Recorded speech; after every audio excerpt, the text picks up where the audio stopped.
fine. We're good. Okay.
Yeah, issues. A lot of. Oh, that's probably me.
TV.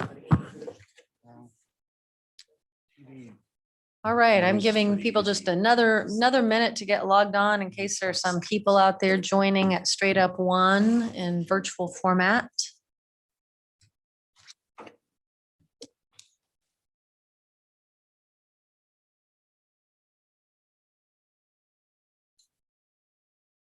Hello, Alan. Hi, Shirley, how are you? I'm good. Hey. man, Thought maybe you were zooming in today. I try to be person every time I can. Yeah. Okay, well, it is 1 o'clock, actually slightly after, so we will go ahead and get started. So thank you to everyone for coming. I do want to remind everyone in the room that since we do have a few folks who are joining us virtually, that if you are going to say something, please use your microphone. And so you'll have to hit the, the little button when you get the blue light. Then you're going through the sound system, and that will enable the people who are participating virtually to be able to hear. So I know that they will appreciate that. So I want to welcome everyone. Thank you for joining us. And several items on the agenda today, but I wanted to start today really working on one of our deliverables, which is building our strategic plan. And while I am sure that the strategic plan that we are supposed to deliver, that those who requested are probably most concerned with the measurable goals and objectives and the actions for achieving that, I think that we should not neglect the vision, the mission, and those core value statements that really serve as the foundation of that. And the reason I think that is for several reasons. Number one, I believe that having that clear articulated vision, mission will keep us focused. I think it will keep our work groups focused on those key objectives. I also think that those core values will serve as decision points for us. Again, keeping our work groups on the same page and focused so that we stay aligned. I think that's very important.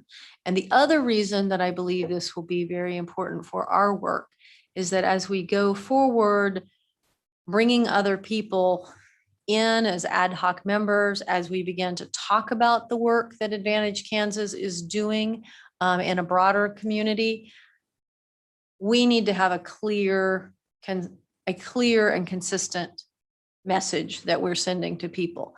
So I'm afraid if we don't spend some time on vision, mission, and core values, getting that in a form that we can articulate it with a common message, that we will end up being a little bit like the description of the elephant, that the three blind men try to describe the elephant, and depending upon what part of the elephant you happen to be working with, you will get a different version of what Advantage Kansas is and what we're trying to accomplish.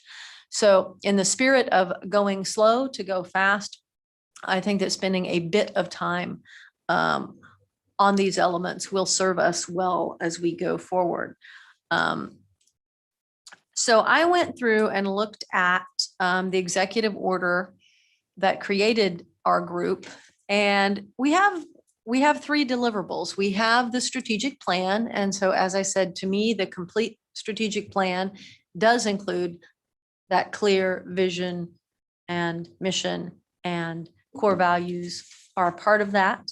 And I think that's something that this group can put together with then those measurables and strategic actions coming and flowing out of our work groups.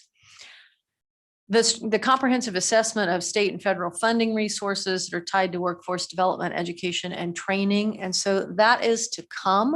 That's certainly an important tool that we want to put together so that we can see if we have areas where we may be under-resourced and we may need to advocate for additional resources, or we may find that there are opportunities where we may be able to pool some resources together and work cooperatively with people that have the same types of funds for similar mission, or maybe can team up with another source that makes sense to leverage that. So I think that will be important going forward. And that's still a few months down the road. I don't think we want the very first thing that people hear about us being that we're doing an assessment of resources, because I think that makes everybody think, oh goodness, what are you doing with our resources? And they get a bit nervous.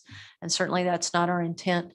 But so I think that our having a clear, positive message about what we're about and what we're trying to accomplish to be able to put out before we get started on that work of that assessment of resources, I think that will be important. And then, of course, the quarterly reports to the governor about our progress. So just wanted to remind everyone of those deliverables and where this piece fits in today with the strategic plan. Not to insult anyone's intelligence, but pieces of that strategic plan: vision, our aspirational statement, mission, why we exist, core values, beliefs to guide our conduct, activities, and goals. Really, they're kind of those moral decision points that we're keeping in mind as our work groups go forward. And then measurable goals and objectives, what we want to accomplish, and the action plan itself. And again, I see those last two pieces really flowing out of our work groups. So I wanted to spend a bit of time looking at some possible vision statements. And I think the first key decision point that we have to make is there is a vision statement that's in the executive order: Kansas cultivating the highest educated and skilled workforce in the Midwestern region. Do we want to simply take that vision and make it our own? Do we want to be one off from that slightly, mirror it in some way, something like Kansas educational systems and job opportunities, making us best in the Midwest for talent development and retention? I think that's our first decision point. Do we simply embrace the vision that the governor has given us, or do we want to form a slightly different vision that is uniquely ours?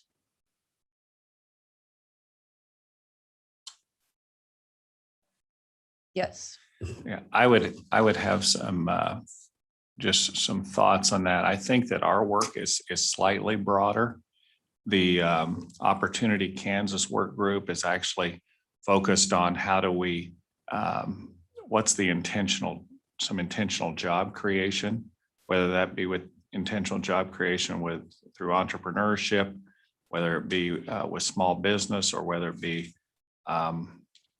existing companies in Kansas or attracting companies to Kansas. So it's just slightly broader than just the cultivating the highest educated and skilled workforce. And maybe the cultivation piece means that same thing, but it doesn't seem to jump out to me. But I'd be fine either way. Just some feedback. And in reading over the order, actually, I think all these things are part of the vision, not just the first one. I don't know if there's a succinct way to summarize all of these points, but I think they're all important. They get into the economics besides the education and prosperity and all that stuff. I mean, is there a way to summarize the big picture of what we're doing here? I think between the vision and the mission, so remember that vision is the aspirational statement. Where do we want to be down the road? And that mission is, why has our group come together? Why do we exist? I think between those two things, yes, we should take the executive order, which is really pretty broad. And that was one of the things I found trying to explain to people. We'd like for you to be a part of this, and trying to succinctly do that. Well, maybe it's more than to the shared vision, because the vision's in the first one. Increase the prosperity and well-being for all Kansans through aligning education and the workforce needs. And there's probably a couple other things in there. Would that make sense? I think I think we're on the right track there. So as I said, first, I just want some discussion if we're going to write a new vision statement, and then we can all capture some of those things. Ellen? I think Blake's right on the entrepreneurship. I think the top 3 points, probably we can get there with some additional things about entrepreneurship. So I'm not the wordsmith, but it might take a little more time, some thoughts, but it seems to me those top 3 covered, plus however we address it. It does say entrepreneurial economy, but that's not exactly the same thing as startups. And that's where job growth comes from, startups for the most part. Mhm. Oh, and the other thing is I know we talked about it, but the skilled workforce in the Midwestern region, I do like it says in the Midwestern region and beyond, but Midwest is kind of limiting, I know the EO is already done, but it does say Midwestern region and beyond. There may be some other ways to describe among the best in the country. I'm not sure. So I don't have an answer. I'm just throwing out another problem or another issue to address. So some of those keywords that we had captured, and hold on, I need to stop sharing my screen, and then I need to reshare it to pick up the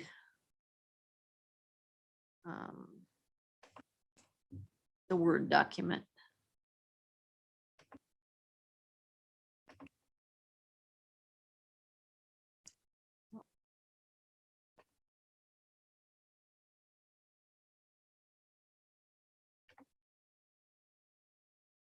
There we go. That way, those participating virtually can see what we're doing. So I totally agree with what Blake had said, that I think this is a little broader. So I had started just something with Kansas educational systems and job opportunities, making us the best in the Midwest region and beyond for talent development and retention. Do we like that? Does somebody want to throw out another phrase? I know I've captured the word entrepreneurialism is important. That should be included. Matt? Make sure I'm on here.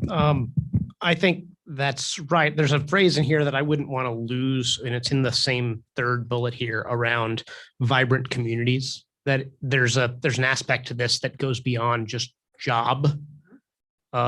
And I wouldn't want to lose it. And I want to also speak to Alan's, I think, important point about it's bigger than just the best in the Midwest.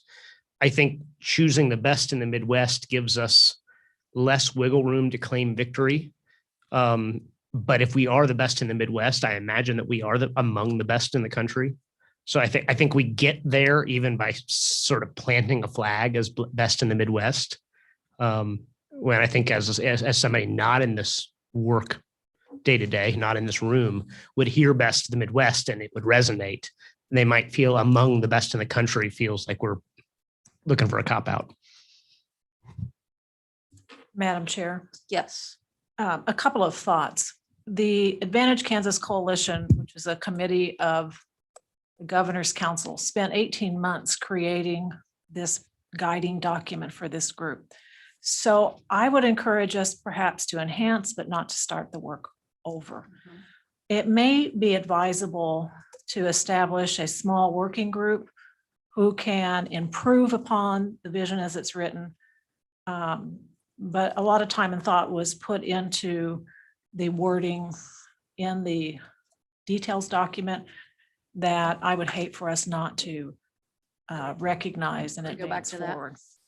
Second thought is, if you look at page 6 of the details document, it outlines what we mean by Midwest and competitive states. So that work was also vetted through that it's not just neighboring states, but it is our competitive peers. That was informed by the framework for growth, and it also the states identified are those competitive states that our Department of Commerce feels like we need to advance our economic growth in comparison to. So just a couple of words of caution. We need to understand the vision and mission, well, there isn't a mission. We could create that from scratch. We need to understand the vision. I would encourage us to perhaps strengthen it, but not start over. Cindy, I'm going back into the details document and you are more familiar with that document than I am. Where, Page 6 In is it the is last that. section that has definitions.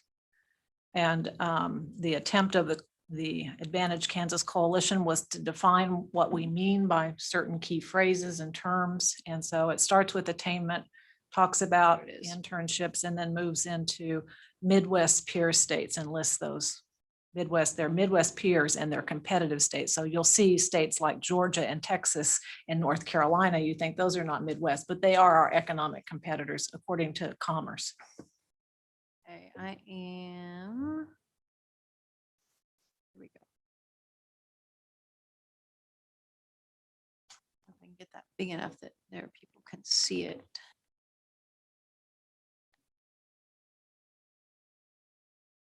There are the definitions. Cindy, where in that document is the vision statement though? Because I guess I did not see one. So maybe I just. If you go to missed the it. first page, the cover page, and you'll be familiar with that cover because it's been referred to as the one pager. Oh, by that's- the work. So Which is you're not I'm not here. looking at the Yeah, I've got same it. document, but if you pull up that Whoa. one pager, it should be the cover page of the details document. Matt's showing it.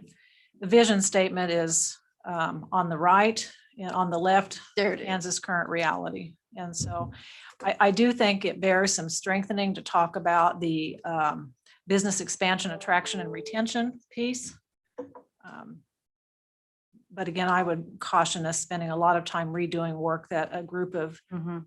education agency and business leaders have already put forth to the governor. And that is the statement that was in the executive order. Which is what I had up there, right there. I really wish this would jump back and forth on the share screen the way it does when I move it around on my computer.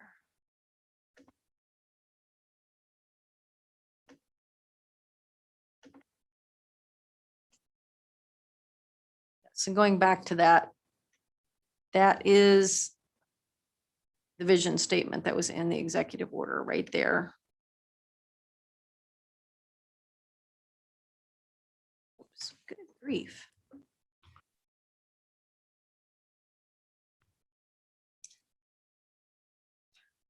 Do we think there are just a few things that need to be added to that? Should we have a work group, as Cindy suggested, maybe tweak that a little bit and bring it back to us for the sake of time? I didn't think it needed a lot of work, but I thought it might need just a little bit of retooling, as it doesn't seem to quite capture what we've begun talking about. Oh, here we have Trent has popped up with something. Cultivate the highest educated, trained, and skilled workforce through the alignment of industry. Oops. Can somebody make his chat I think you just click on it. stay? Just click on that little.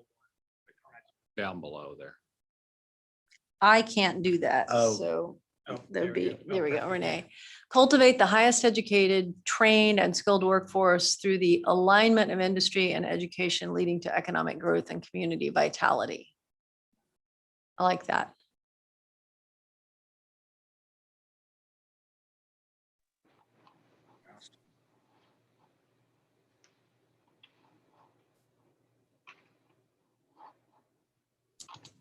Does it get the entrepreneurship in there strong enough, Alan?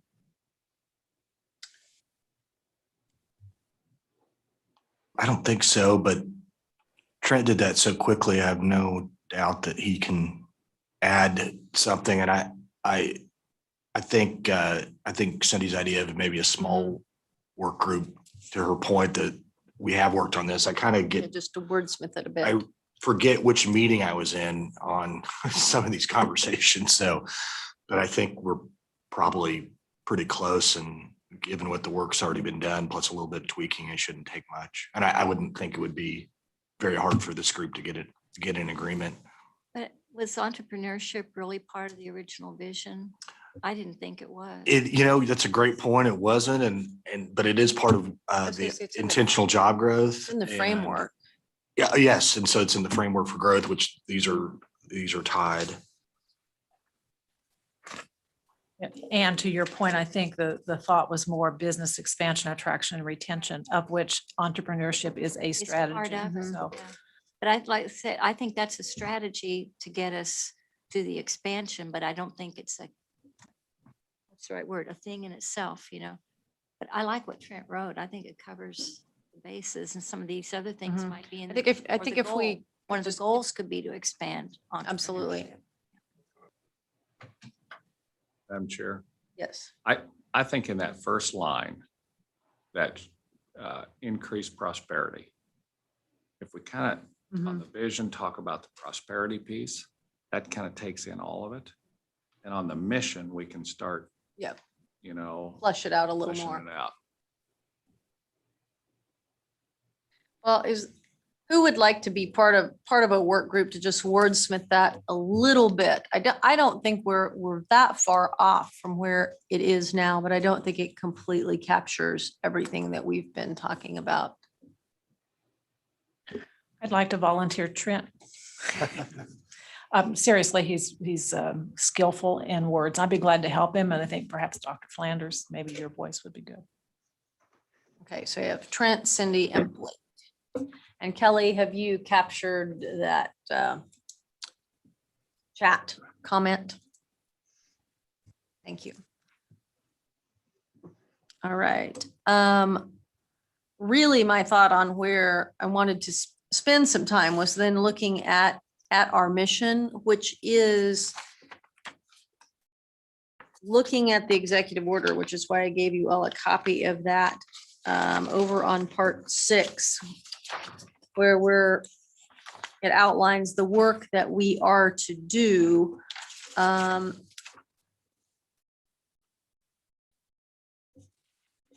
Making that a little bit more succinct.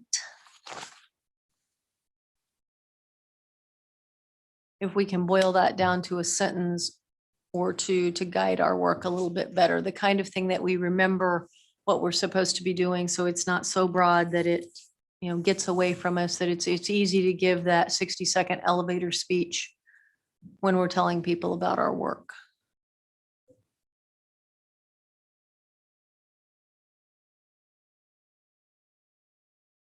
I thought what I would do is just, again,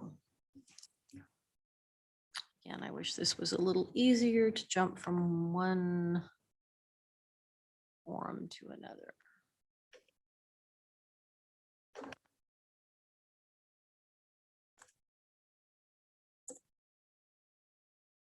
What I really wanted to do was just capture some words,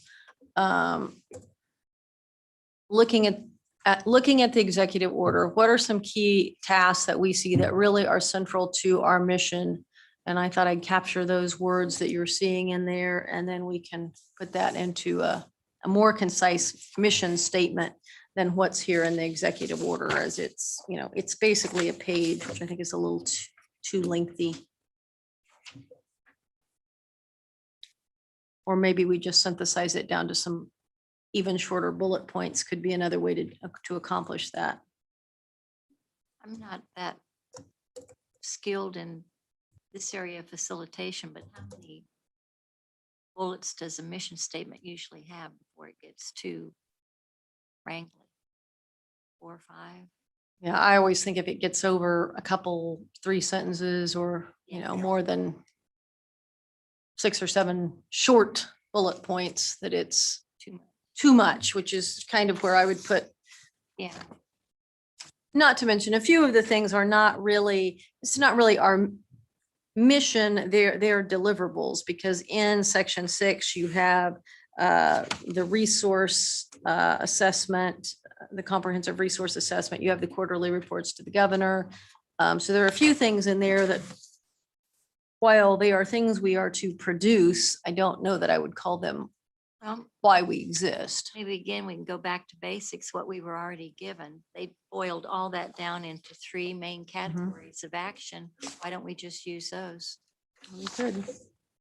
Building on what Ann's talking about, if you look at that cover page, I'm not sure it's the one that Ann you had, but maybe Matt, that cover page of the details document, it has a statement that says, this group was formed to create synergy between education and economic systems and strategies, empower business, drive results, ensure equity. So I think there's some things that we could build upon, already crafted, that language was embedded into the executive order to try to have it all flow. It may be too wordy. We can probably make it a little more Shrink it down a bit. succinct, but it may capture what you're going after, Dr. Kiblinger. I'd agree. I think if you look at 6A, B, and C, there's your mission. And your deliverables are D through J. So that's, You said 6A. You said, Randy, 6A through A, B, and C A, B, and C. need to be shortened just a little bit, as Cindy said. And your deliverables in the next part of your strategic plan are skip D because that's your strategic plan, but are E through J.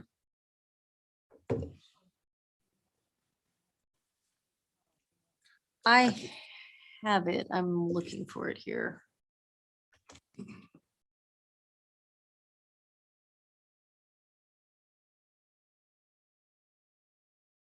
we go.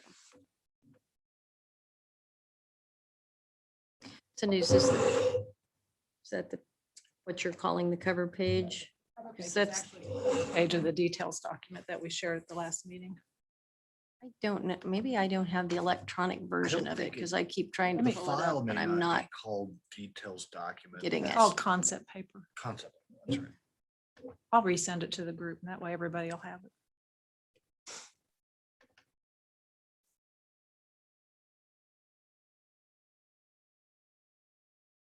I keep pulling up.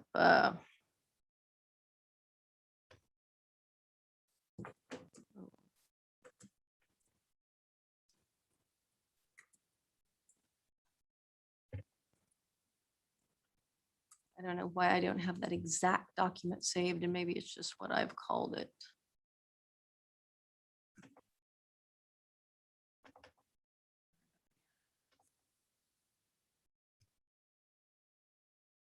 Trying to get that so I can put it up.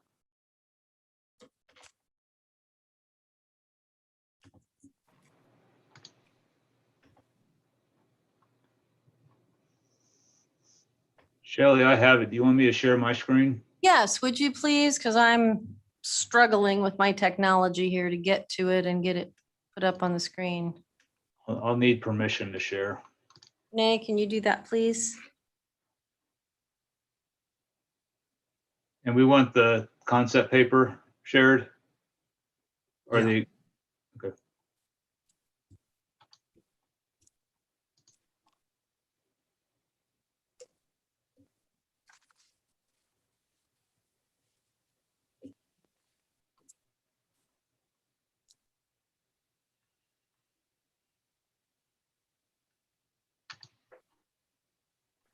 I just emailed it out to everyone as well. I hope I didn't miss anybody.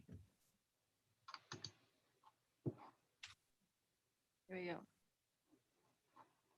Does that work? Yes, thank you.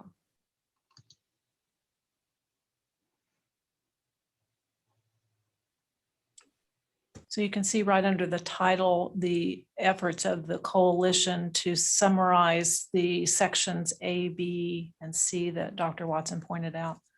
And the vision statement is reflected in the box on the right. The current Kansas reality are the areas that came from the McKinsey Global Institute report as where the state currently is in terms of talent expansion and retention, et cetera.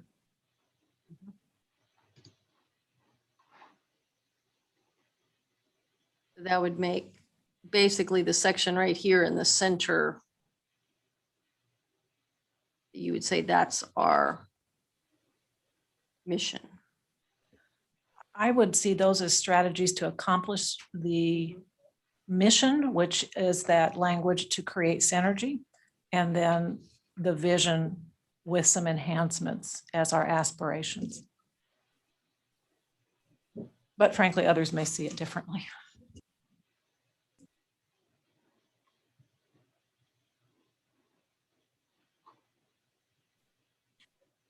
So I mean, I agree. I think that the paragraph that's Mhm. under the title is what we want to do, Mhm. or at least start with for the mission. And maybe we can add something about reviewing or identifying existing resources or investments or something that to identify, to add in C more specifically. But I think what it has there is exactly what we're doing to further the vision or where we want to be. So I would say let's start there, or use that as the jumping off point.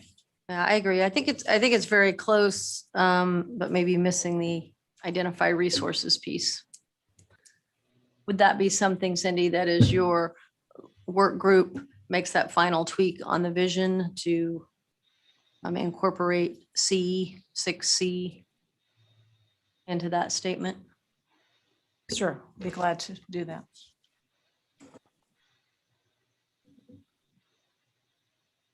Then the last thing that I wanted to spend some time on today. Hold on, let's see. I'm going to take over and share my screen again. Would be talking about core values, and I wrote down in notes just a few core values that I have heard us talking about as we have gone through one of these meetings, as we've had some conversation in our work groups that have met briefly once, and then I think each of us has had one meeting. But when I think about those things that we want to be are at the heart of what we're doing and guiding the way that we're doing business, and keeping in mind, several things have come up to me. So I put these out as just maybe kind of a starting point, and I have a little activity that I want us to do to see if these are the ones we like, if there are some others that may be better suited than this. So these are just examples, but I've heard us talk a lot about equity. Conversations that I've had with people have been about, either bipartisanship or nonpartisanship and the way that we're going about doing business. Conversations about research-based innovation, that we're wanting to be innovative, but we're also not wanting to just try something for the sake of trying it, or try something that has already been tried and it didn't work. But we're wanting to be intentional about our innovation by looking for best examples. Talked about collaboration, obviously being a strength. We've talked about regional diversity. And so when we think of core values, what are those things that, 4, 5, 6 things we really want to latch onto and say, all right, as we go into each of our work groups, we want to be coming back to this, as this is something that we said was essential about the way that we're going to do our work, and things that we want to keep in mind. So what I want to do, and it'll be a little interesting where we have some people that are out there in virtual land, but we'll do it through the chat box, and Kelly's agreed to help us. So I have some little miniature note cards for each of us.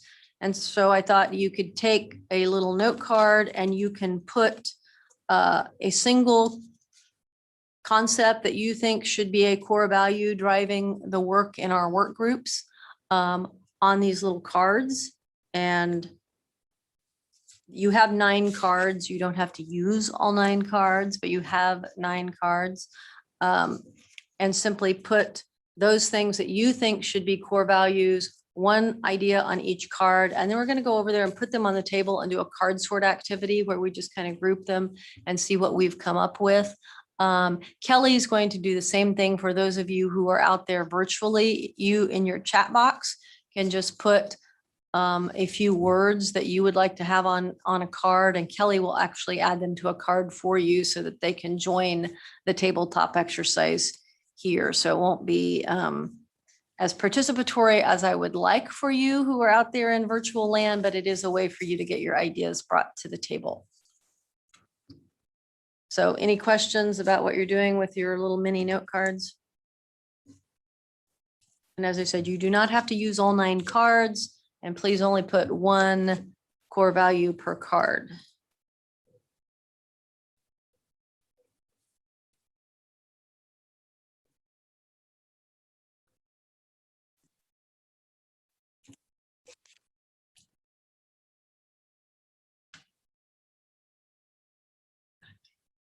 Yes, and then when you've written on however many cards you wish to use, we'll go put them on that table, and then we'll gather around and group our thoughts and see if any new things have emerged.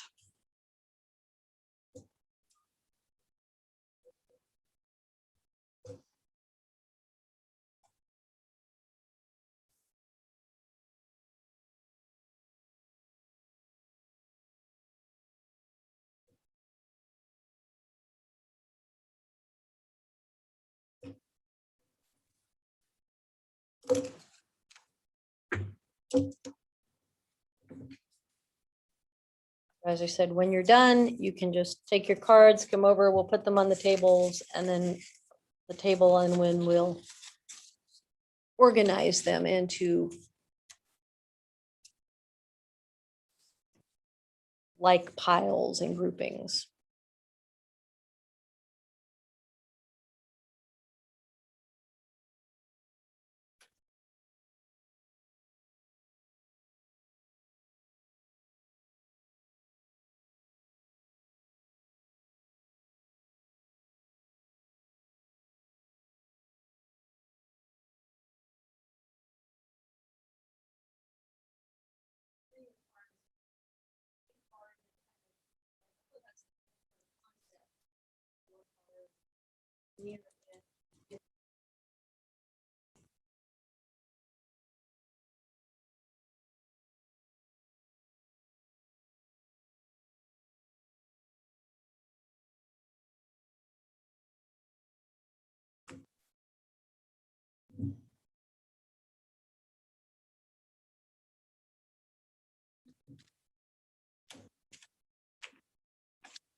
Okay, so we have quite a few future focused, a lot of things about research based or data driven, innovation, transparency, quite a few there, inclusive and equity. Lots of that, lots on measurable results and accountability and return on investments. Quite a bit on being bold or innovative or embracing change. Purposeful, intentional, industry-led. Oh, here's another one that says excellence. There's one that says, should we use the core values established by the governor for the council? And were there core values? I mean, I didn't really see core values jumping out at me, but I think one could surmise in the executive order and the whereases, there's lots of references to words Mhm. that are being mirrored now. really would be very near to this And I and the think way that we that should was do our my- I work. think I was referring to the original core values that established the governor's Mhm. council. The Education Council. Subsection. Right, and those are 4 words: education, equity/equality, Mhm, opportunity through innovation. mhm. Those are the ones you're talking about. And those would seem to go along really well with this, with a few tweaks. I mean, definitely the idea of being bold and embracing change. The accountability measurable piece might be something a little different.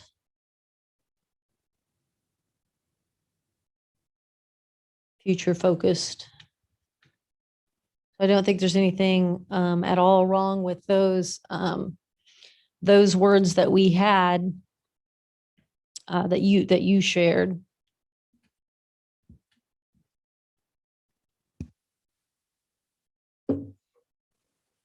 Yep, so now I set my ink pen down.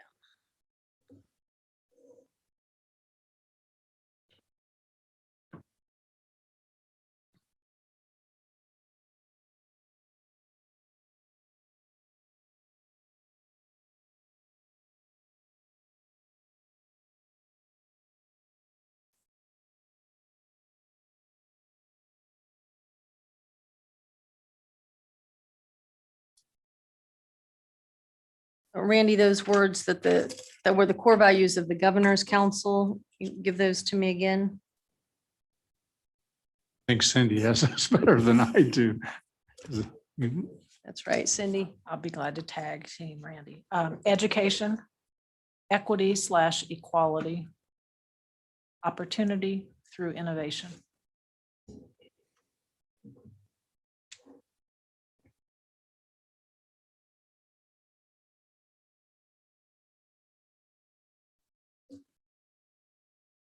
So if we did equity / equality.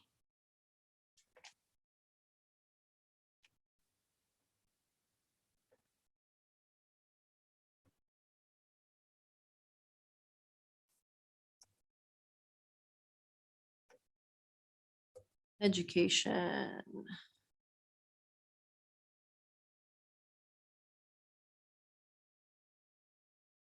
You say equity through innovation?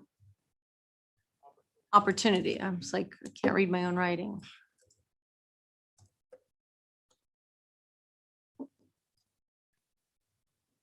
Do we want to add the additional things like embracing change and future focused? That was something that was a kind of a reoccurring theme over there.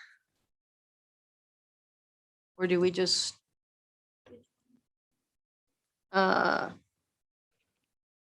future focused, being bold or embracing change, something along those lines? Accountability, the evidence-based piece.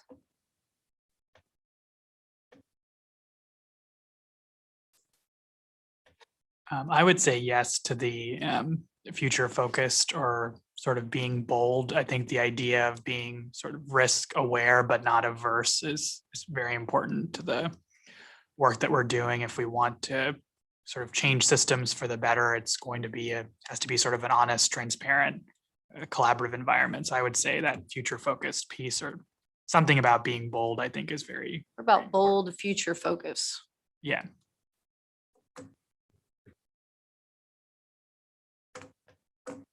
Does the accountability piece, the measurable piece, does that go without saying? Is that a core value? I'm not sure the way to word it, but yeah, data research, making informed decisions, not what we think. I'm not sure the right way to. Research informed decisions. That's good.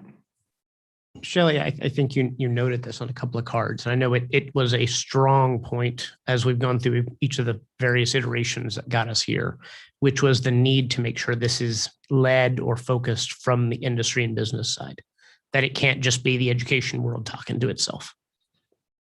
That would be good balance for the education piece that's up there. Industry focus, industry led. Responsive. And it may be, I don't know if we want to broaden, yes, I represent the private sector, but public sector has plenty of workforce issues and challenges. I don't know if we want to say employer led, or does it matter? Or does industry, everybody understand what we're talking about? I mean, the city of Topeka needs water engineers too. Okay, that's fine. We have a suggestion from the audience. Yes, sir. Is that me, sir, that you're referring to?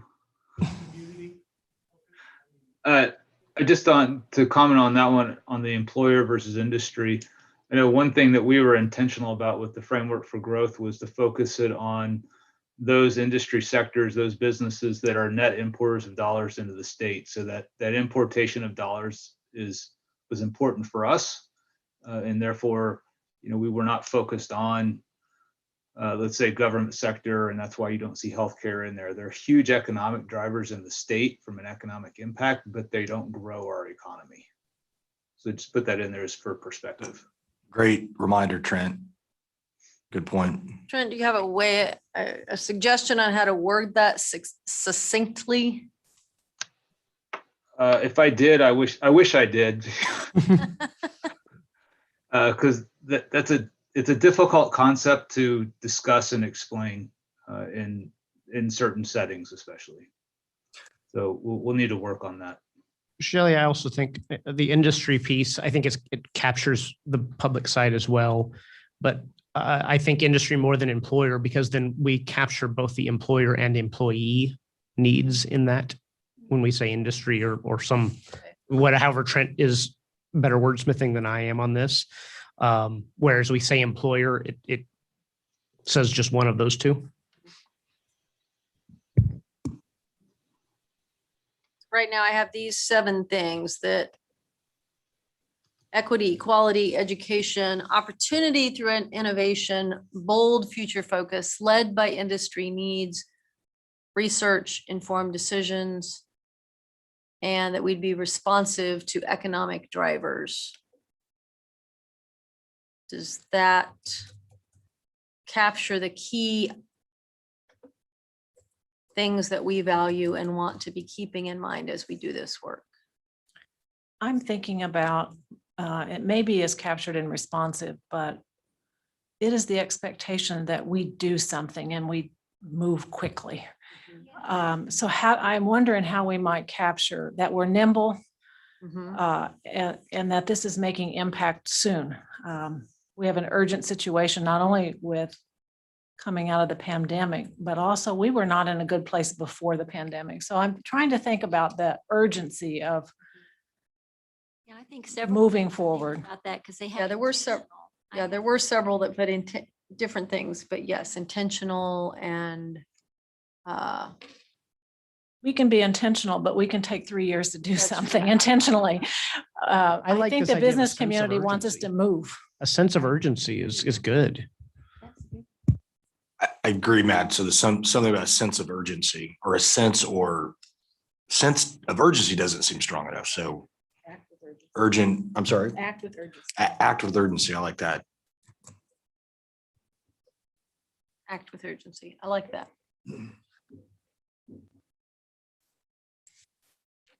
I'm going to pick on Becky a little bit online. Becky as a chamber leader, but is there anything we're missing from your lens? I don't really think so. I think that there's, I agree. I think it was Cindy that mentioned that there is an urgency on the business perspective. So I like that, act with urgency. No, I think it's encompassing the business part of it as well.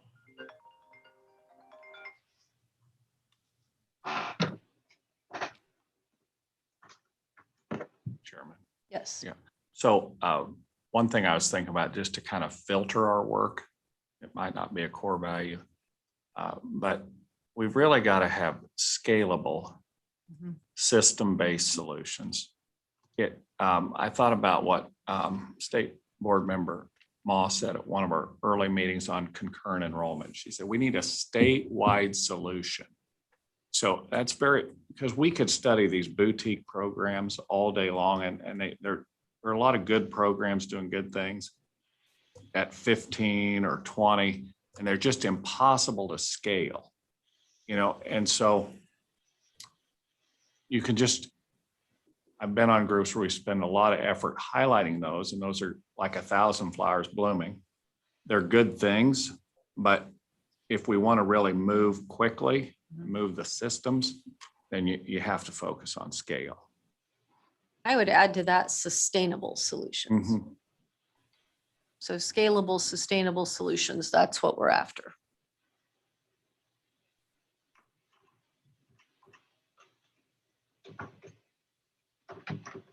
I like that. I think it's a good list. Not too long,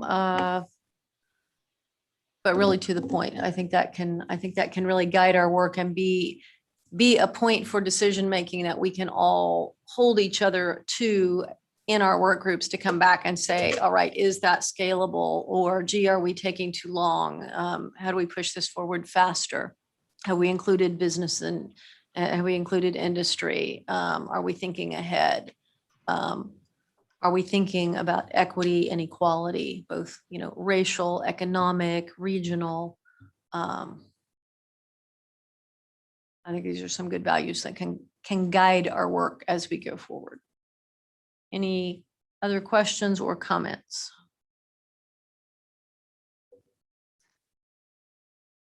All right, we will call that good, and we will look for tweaking of the vision and mission statements from Trent, Cindy, and Blake in the near future, at least by our next meeting. I assume you can get it done by then, because I don't think there's that much refinement needed. Let's see, Vijay, we had told our other folks to join us at 2:25. Is that right?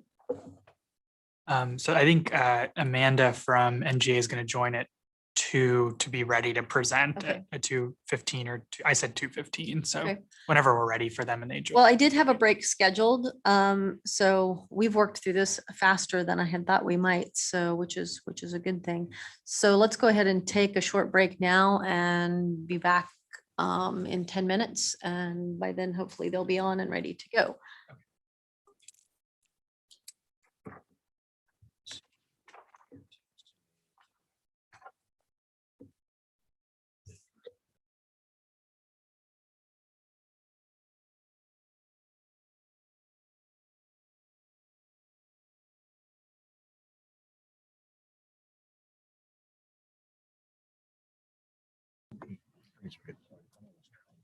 Kelly, did you get those? Where is that coming from? Oh, I unmuted it.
Oh, there, finally. Okay.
All right, we'll come back to order.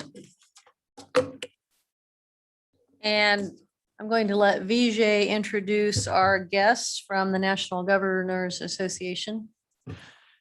Thank you, Madam Chair. I am very, very excited to have the folks at NGA come and present.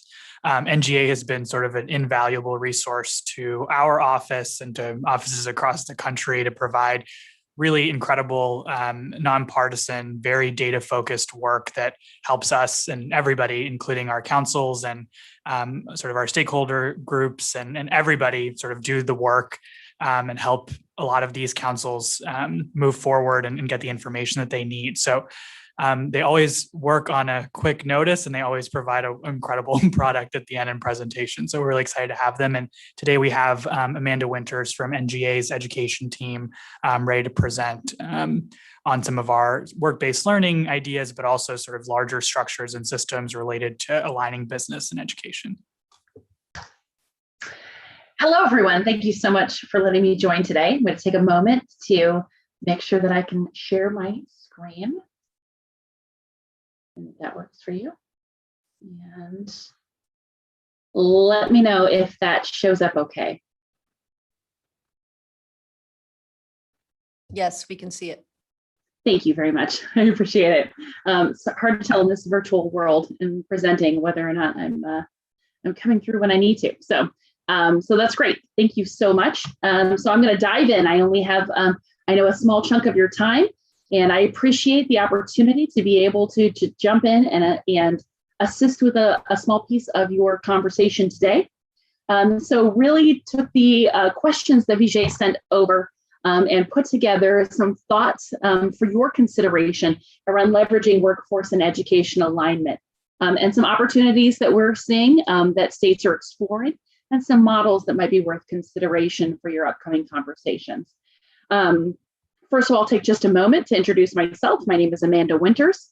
I am Program Director for Post-Secondary Education at the National Governors Association. I've been at the NGA for about 3.5 years now.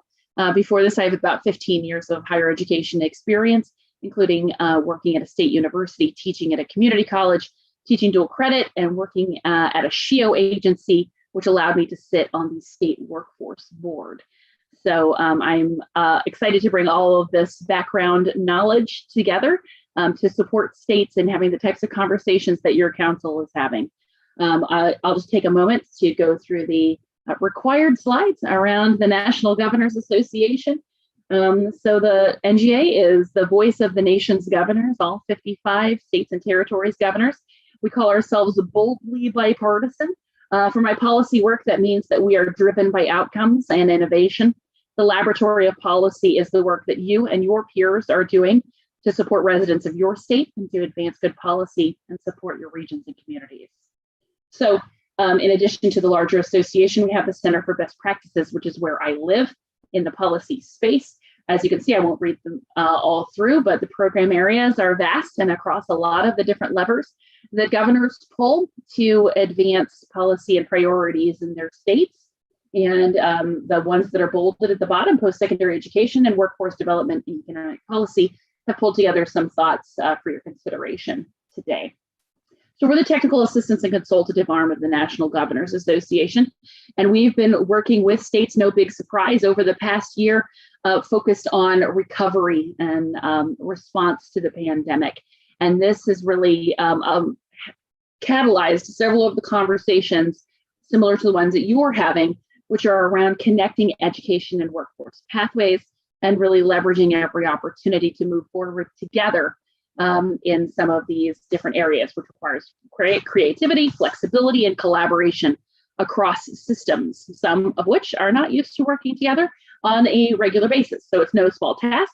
I'm honored to be a part of the conversation with the mix of folks you have at the table.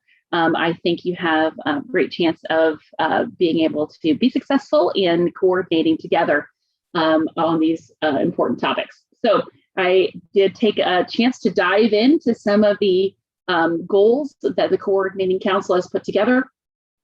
I was very inspired by the focused goals, which cut to the foundational issues that distill the key connection points. In very few words, you've put together a broad education and economic continuum in which there are rich opportunities for cross-collaboration. So it's my privilege to be a thought partner to jump in and share some broad context from other states and some observations about some of the ongoing Kansas work. So in looking across the systems that are represented in your conversations around alignment of education and workforce, I see a lot of planning happening. Some new state plans that have been put forward and some planning conversations that are ongoing. So the Board of Regents, in their Building a Future plan, the Department of Commerce with a framework for growth. Our workforce team, it works very closely with the State Workforce Board in some of their planning that's going on for the upcoming years. And then, as was mentioned, we have been working with Kansas over the past several years around work-based learning. And I'm very excited. I have to give a shout out to Natalie Clark, one of your own, who is on the line, who I've been continually impressed and informed by across work-based learning efforts, as she is a great asset to the work going on in your state. And I'm sure will be key in some of these connection points around work-based learning from her role at the Department of Education. So some of the connection points that I've pulled out, and from some of the questions that were put forward, but then also from some of the work that we've seen across states, are the work-based learning continuum, going all the way from the K-12 space into disconnected learners, adult basic education pathways, but then into traditional degree and stackable pathways. So work-based learning being an element of growth and opportunity across states. Employer engagement, not a big surprise, is a huge part of this and other conversations around the skills needed to meet emerging workforce needs. Credential attainment, so credential meaning in the broadest sense, thinking beyond just your regular degree pathways to industry credentials that may be embedded into degree pathways, or recognizing learning that exists outside of our traditional classroom settings and being able to assess and articulate that to ongoing career pathway opportunities. Data is foundational to all of this. And the labor market data analysis needed to create good policy at the state level, as well as informing regional and local planning around degree and credential pathway development and work-based learning opportunities is key for quality outcomes and for sustainability of efforts. And then funding opportunities. And so we see quite a few, especially in the short term, the American Rescue Plan, and some opportunities that exist there to leverage some of these funds that we're flowing into states for priorities that may be short term, but connected to your long term goals and planning and thinking about sort of sustainability of efforts as those funding opportunities wane.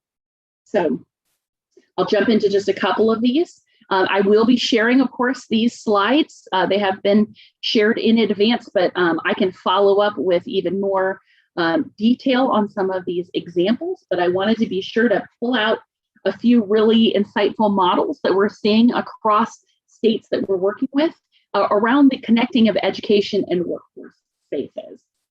First of all, Alabama. They have pulled together the Governor's Office of Education and Workforce Transformation. And this is established to drive key intersectional priorities across an advisory council of 22 agencies in Alabama.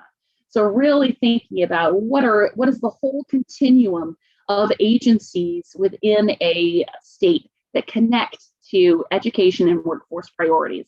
And it's vast. It's not just one or two folks. In Alabama, it's a constellation of 22 agencies that come together to speak to coordinated priorities. Next, I would throw out the Indiana Governor's Workforce Cabinet, which has just put together a strategic plan entitled A Better Future for Every Hoosier. And the plan focuses on a couple of the things that I've already outlined as opportunities, but go into a little bit more depth around some of their specific strategies. Data sharing and improvement of data is foundational to the work that they are doing, but also co-enrollment in some different programs that are offered around the state, co-location of some of these resources for learners, and cross-training of staff and professional development of staff to move these priorities forward, that those frontline folks who are meeting learners and folks who want access training and education programs right up front. And then employer engagement and sharing information with their businesses and learning about and having them learn about opportunities to engage in their continuum of work-based learning, but then also how to engage in things like apprenticeship development. Would also jump into Arizona. We recently got to engage with Arizona on a reskilling and recovery network effort, and they have taken this ball and run with it and developed a combined plan for their community college system as well as their workforce system to look at job placement, to look at closing the skills gap, to looking at the numbers of workers with education levels of high school equivalency or less that can earn post-secondary credentials that are eligible to earn those credentials, and increasing their public-private partnerships. And they've, I'll dive into one of their examples here in just a moment that they've been pulling together in Arizona. But then also Virginia, they have a project that's focused specifically on alignment across education and workforce efforts, really talking about what's necessary, what does alignment mean? And it's an interagency exercise. Some of their core components of their work are data translation and partnerships. So not just data collection, but what does this data mean? Who owns it? How do we share it? How do we analyze it? And then looking at the student needs, what data and support do students need to choose programs aligned to workforce needs? What do higher education institutions need from our data systems to help them develop and modify programs that are in alignment with skills and competencies of regional employers? What data do policymakers need? And how can we engage employers in talking about defining needs, skill needs and competency needs? So as a side note here, apprenticeship and pre-apprenticeship and youth apprenticeship are models where a lot of federal money is coming. There's new federal funding opportunities for apprenticeships. Apprenticeships is, of course, a model that has been elevated across states over the last several years. And I know that you all are Kansas is an SAA state, which means the DOL recognized state apprenticeship agency. States are states in which all registered apprenticeship programs are handled directly by state administrators rather than the federal government. So there's some really interesting models around how SAA states are coordinating and developing projects, which I'll send in some follow-up, some cool sort of pull out examples from what other states with similar structures are doing to advance apprenticeship models during this time period. But then would also jump quickly to thinking about youth apprenticeship as a part of that. The National Governors Association is part of a collaborative called HIA, which is the Partnership to Advance Youth Apprenticeship. And there's a lot of lessons learned across states about how to really set up those youth-focused pathways, age 16 to 24, that can lead to registered apprenticeship programs. So there's a lot of opportunity to put some effort towards getting some students into those pathways to lead to registered apprenticeship programs. And following up on some other cross-sector collaboratives, wanted to point out some concrete workforce collaborative examples from Oklahoma. This Oklahoma example from Launch Oklahoma sets out regional attainment goals and metrics for success for attainment and outcomes. This connects the workforce system directly to the state attainment goals. So the bringing together of these two pieces of state work really has a rich opportunity for having those connected conversations between education and workforce. And Nebraska has their Center for Workforce Development and Education, which is a collaboration between labor, business, and government to create a public-private partnership to address the skills gap in Nebraska's workforce. They also have some programs that look down into the K-12 system, including middle school trades programs, junior apprenticeships, trade corps, green corps, public service corps. So some really interesting models to consider in the K-12 career-connected space. So I don't want to take up all this time, but I'm going to have a couple more slides, and then can open this up for questions or deeper conversation. So across some of the Kansas efforts and a couple of these state examples that I pulled out as well, a few areas of alignment opportunities or innovation opportunities as you continue your planning are focused in a couple different areas. First of all, work-based learning, as I mentioned, the work that Natalie and her colleagues have been doing the last couple of years in Kansas has been an exemplar, especially in the K-12 space, and thinking about what employers need to connect and engage with K-12 students in providing work-based learning opportunities. So your state already has a lot to draw on for a work-based learning effort to be scaled and embedded throughout broader education and workforce systems in Kansas. I've included some resources around sort of what other states are doing in this space as a part of this presentation, and we'll get that in follow-up as well. Credentials are a huge space opportunity for connection. It's a broad topic that includes credit, non-credit, also industry credentials, eligible training provider lists, corporate training, micro-credentials, badging, everything in the universe of credentials. Learning exists in a variety of spaces. So how are you all as a state going to approach this assessment and data collection on the learning that might not be captured in current state data systems? How are you going to articulate this into the career pathways that you're prioritizing? There's a number of state models to consider. So I will certainly share those in follow-up with the council. Also in funding, in the American Rescue Plan funds, the most flexible and available funding stream that exists for the types of effort that you're considering would exist in the state and local monies that come as a part of the American Rescue Plan. States have until January of 2025 to use this funding. So it's not immediate. It doesn't have to be immediate turnaround. You have that moment to think strategically about how some of this money can be used across your priority areas. For example, in Connecticut, Governor Lamont proposed to use the funds to support workforce development.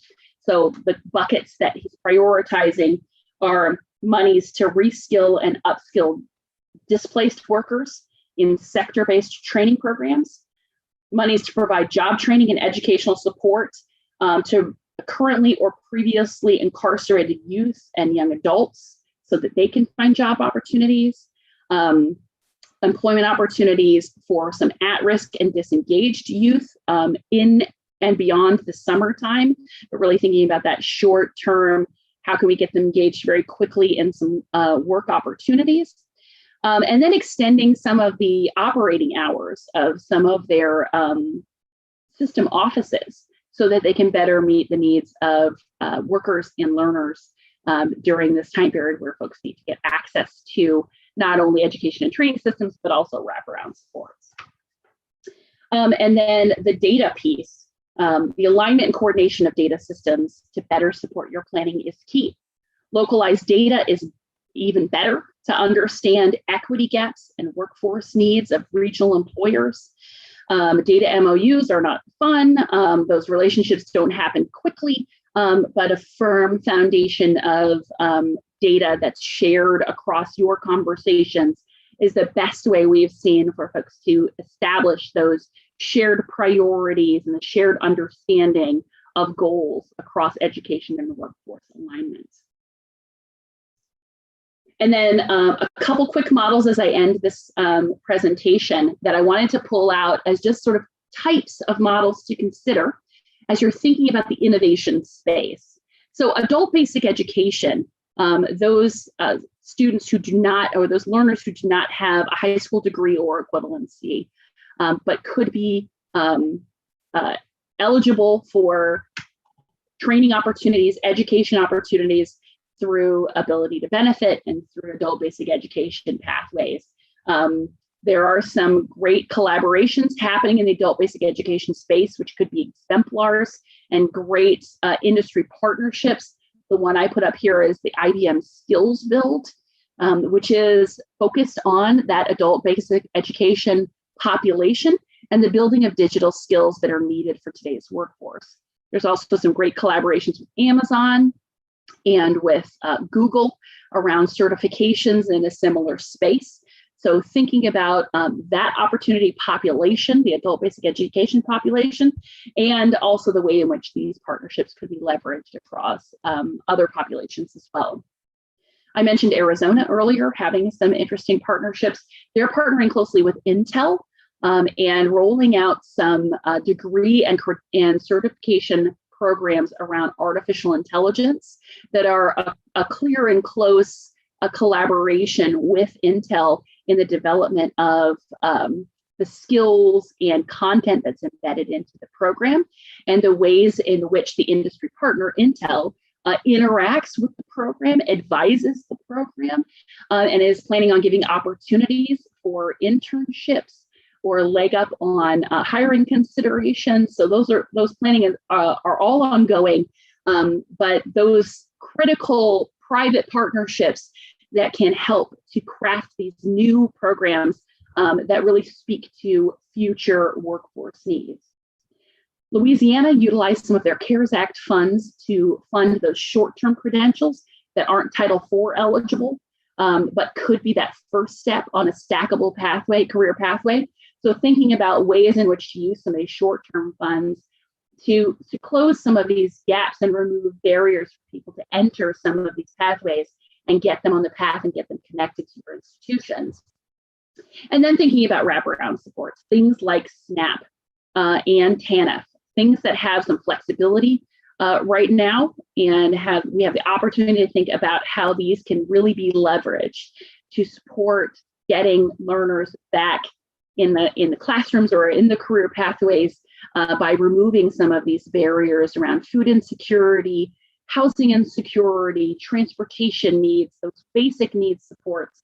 So thinking about some innovation there as you're looking to align those education and workforce priorities. I've shared a bunch of relevant NGA resources here around apprenticeship, around workforce recovery, around work-based learning, around your workforce board considerations, and some contact information for me and one of my colleagues who collaborated on just pulling some ideas together to inform some of your work. My goal with this presentation is not only to share these examples, but also to take away some of your questions and comments to build out a comprehensive document that outlines some of these issues, provides more context, and some more resources for your further consideration and your upcoming conversations. So I look forward to figuring out how NGA can continue to be helpful and can continue to help you to dive into examples or make connections that will best serve your work. So I will stop there. Apologies if I went over on time. I certainly welcome any questions. Amanda, thank you for sharing all of that information with us. And have you shared a copy of your PowerPoint with VJ or someone here at the organization? I have. Go ahead, VJ. Oh yeah, no, they did, and I will make sure I'll send them out. I'll send it out right now. All right. To everybody here in the group. Thank you. I'll open it up for questions. I have one. Thank you, Chair Kiblinger.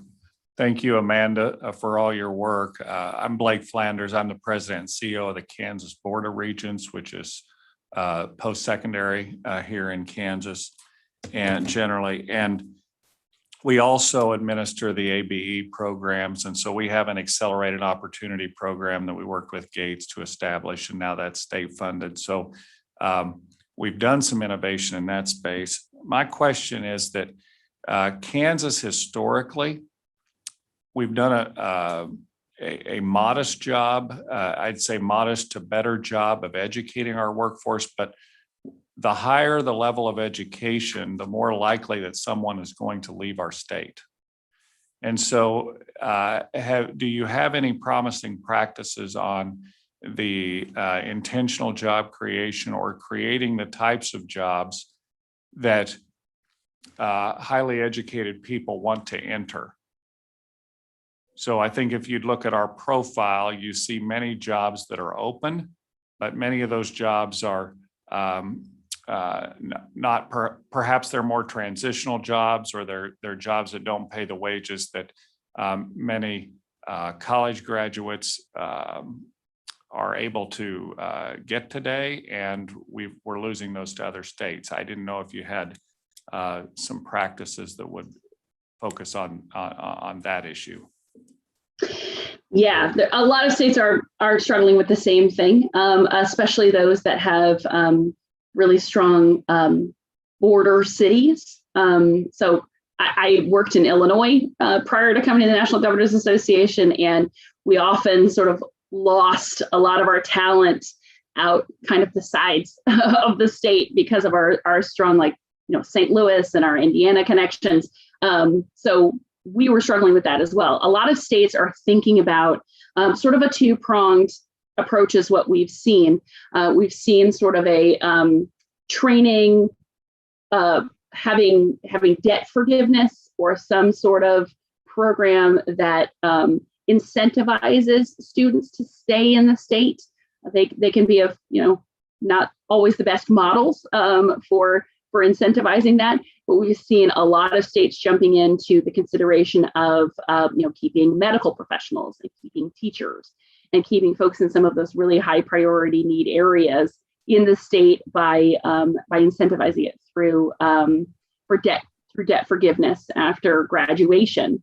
We are also seeing a big move to have employers incentivized to retain through things like tax credits to be able to pull graduates out of public institutions within the state and prioritize that, and then see if they can provide tax incentives for things like debt forgiveness or for helping students stay in the communities that they've come from. So it's a sort of an economic development conversation and a higher education conversation at the same time. We've actually seen several governors thinking about sort of regional improvements around outdoor recreation and making places more attractive for young professionals to stay, and incentivizing that sort of development. There are areas in West Virginia that are giving tax incentives to young professionals to come and live in the area, to help them buy a home, to help them get access to all these things that they need within an area that's not very big, but it's good for teleworkers, and they want to build the area around sort of the livability of it. So we're seeing that sort of economic bent to some of this work, as well as then thinking about the advancement of some of these career pathways that may not have the best paying jobs. For instance, moving people along career pathways in the medical field from the lower paying jobs, like CNAs.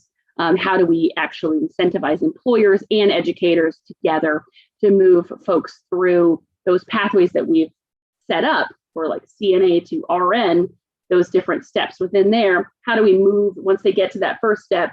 Whose job is it to help them move on those next career pathway steps, which is a combined conversation with employers and with educators. So I can pull some of the best practices around sort of the economic development engagement piece, but then also the sort of the pathway and moving people through to remain in a state to move through those career pathways that you all have set up. I can pull those together as well too, so that you have some things to point to. But I don't think there's any silver bullet to the difficult issue that you've raised. And I think a couple of you around the table probably have pieces of that work within what you're doing right now. But that is something I can dive into with my follow-up and highlight in the resource that I pulled together. Thank you. Other questions? Yes, Matt. My name is Matt Lindsay. I'm actually the president of the Association of all the nonprofit colleges in the state. So Blake's counterpart on this side. And I wonder, are there states from that list you've shown or others that are doing a particular job of engaging all boats rowing in that direction? So I know our instinct here especially is we are a big public university state. How can we make sure that all private, nonprofit, public, as well as employer-based training programs are all rowing in this direction? Who's doing that well? Yeah, I'm glad you brought that up, because I always think it's important to have the independent colleges at the table to be able to contribute, because they are such a big part of the work that happens in the higher ed space. Even though they're not public, but they're still partners in all of this work. And I would say the best examples from that, and I can pull those out and send those, are from the Northeast. It's not a big surprise. There's a lot of private institutions in this sort of a small area in the Northeast, and they found some great ways across their compact, across the Northeastern Board of Higher Education, to collaborate across public and private and have some of these conversations about regional workforce needs. And it becomes very stark too up in that region of the country, because all these states are very small, and there's a lot of movement across states for work. And so the regions that they need to think about might cover a couple different states, with workers moving across borders to work and learn. So I think they've done a really good job of engaging private institutions, because they are so prevalent in that region. They provide a really good model. So especially during COVID, where it's been all hands on deck to serve learners and to share practices, I think they're doing a great job at providing some models as to how to integrate and collaborate with private institutions during all of this effort. So I will share some of the examples, the clear examples of how private institutions have been great collaborative partners in this education and workforce space, as I pull together my responses. Thank you. Madam Chair, may I ask one other separately from this, Yes, go which is, Amanda, you pointed to SNAP and TANF programs. Are there examples of places where the issue of childcare is really being addressed well? That's another barrier to getting, sort of recovery from COVID and getting more people back into the educational pipeline. Are there states doing childcare and early childhood programs better?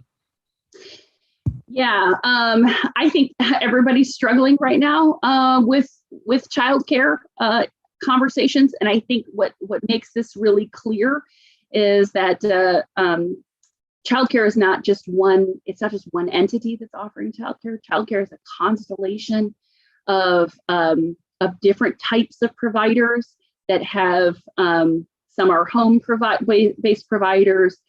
Some are approved by a state in sort of a really comprehensive way. There's questions about whether having more oversight and certification and approval of childcare slots and offerings is the way to go, or if it should be even more family care based and what that looks like in the way of quality and oversight. So there's a lot of state approaches. I won't say that one is necessarily better than the other, but we do see quite a few governors putting money towards supporting childcare offerings, and then also sort of connected to that quality early learning opportunities, which we have some states that have really jumped into the early learning space. And I would say too that I would jump out and say have really good sort of agency connections are Colorado and Georgia. So we have really good agency-based conversations around opportunities for childcare and early learning. And then also both of those states take what is termed a two-generational approach.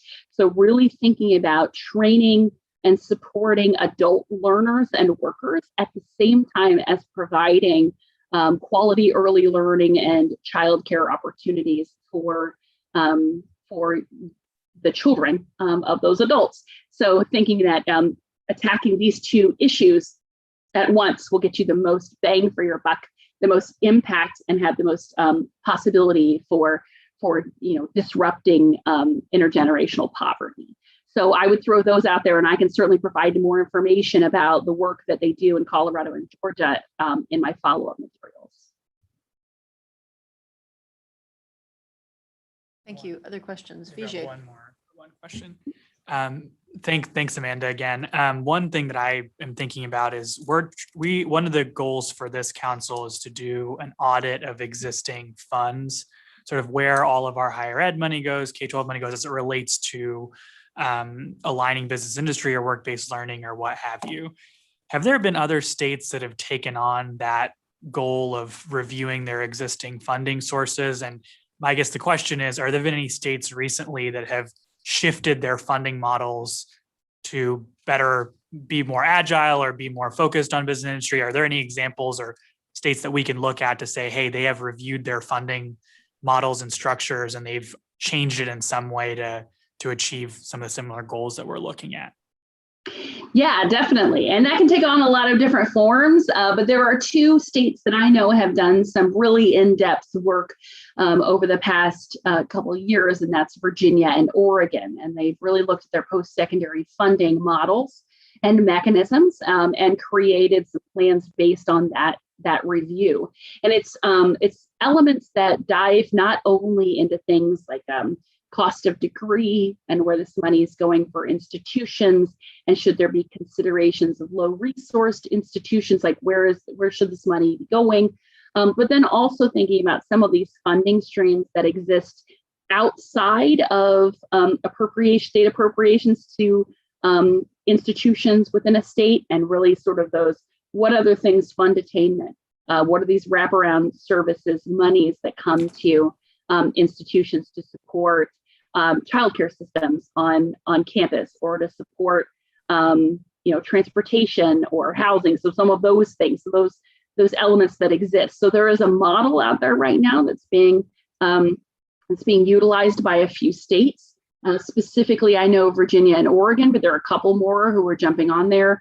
I know Tennessee has done a really in past years has done a really deep audit of the work that the funding at the higher ed system, and thinking about, because they have a performance funding system, which they've put in place to move some of their outcomes forward. And they've had some very good initial outcomes from that funding shift.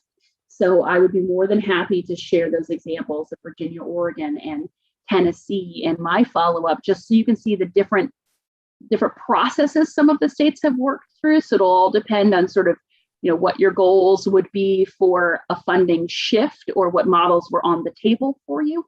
But I can throw out those initial examples so you can explore the questions that were asked and sort of where they got to at the outcome of that audit. Thank you. Madam Chair. Questions? Yes. Amanda, this is Cindy Lane. I am one of the co-chairs for the Governor's Council on Education. And let me start by thanking you for being here today and providing us with this wide variety of information that's, I know, sparking a lot of wonderings in my mind. So I have a couple of questions for you. One is on the data sharing systems. I think one of our biggest challenges is trying to identify where we are and how to measure moving forward across multiple agencies and across economic systems. You talked about that a little bit, about alignment and coordination and with an equity focus, but could you drill down just a little bit deeper on how we might proceed in establishing some shared data systems that would be helpful? Certainly. Yeah. And again, as I mentioned, this isn't stuff that happens quickly, and it's not the sort of fun and flashy part of this work, but it's so foundational to, can't really move your priorities forward until you know where you are and where you want to go, and then how you can measure that to see, that you're getting there. So there are several states who have done some really in-depth work on their data systems. And I would point to a few that have some different models. First of all, Mississippi is one that has a system that is housed at one of their universities that really coordinates state education and workforce data, and is sort of a hub for that work. So the requests for information go to this office, and they can create and craft reports for regional efforts, and looking at feedback reports from high school to college as students move through some of these pathways within the state. So that's a really cool model. There are also some states that have agencies that are dedicated to this. Kentucky Stats, KY Stats, has its own agency that does this stuff, which I think is a gold standard, and not everybody's going to want to do that. But there's a place in which you have the data professionals working together. There's also a lot of states are thinking about coordinating data conversations across some of these systems. So if you have a chief data officer in the state, to coordinate conversations amongst the data leads at your key agencies to figure out how best to coordinate, what questions do we need to ask of our systems? What do we not know right now that we could know if we combine our systems correctly, and if we had the right MOUs in place? So when I was in Illinois, we had a state longitudinal data system, but it was very federated. So it was essentially everybody all owned their own data still, but we had MOUs for data sharing for certain requests, and that could still be very clunky. There are certainly benefits to it, but there's other states who are exploring things, ways in which to make that a faster process. You have more sort of in-time data. And some of the efforts that we've seen across aligning education and workforce have standard reports that would be shared across, like you figure out together what questions you consistently want to know the outcomes on, or the metrics on. And those become regular, and they come to the partners. So you work through that MOU to figure out, okay, we want regular input on these specific questions. So where does that data come from? How do we connect it? And who does it then need to go to? And who needs to get this report in their hands? So figuring out what questions you need to ask first of the data is a key piece. And then figuring out, okay, what are the first steps we need to take? And what can we leverage in our current systems to be able to reach some of those initial goals? There are also states who are working with other organizations like MC or Burning Glass. Those have had great outcomes for states who are really thinking about getting that overarching picture of what their workforce system, what their workforce looks like, and what jobs are available and what skills are embedded in there that should be highlighted within work that's going on in the state. But those are kind of expensive. I will throw that out there. They're good. Many folks think they're worth them all the money, but it is a significant cost to be able to engage with that. There might be existing contracts that could be leveraged, though, across some of your agencies to consider some of that data. Also, a document that I will share and follow up as well is one of my federal partners, the Data Quality Campaign, has put together a sort of an informational sheet about different data funding sources from the federal government that can be utilized to support data system development. And so if you're interested in putting some priority on really diving into that data and what needs to happen, there are some federal funding sources that can be leveraged, and I can share that as well so that you can consider that as part of your work. Thank you. I don't know that I've been so excited about hearing about data possibilities in a while, so I appreciate that. May I ask a second question? Absolutely. This is building on the question that came from Blake Flanders, Dr. Flanders, and we're thinking about intentional job growth. So one of the areas that we're talking about exploring is scaling applied research partnerships with our universities and certain industries. Is that being done anywhere? And if so, what are the big lessons learned as we think about that?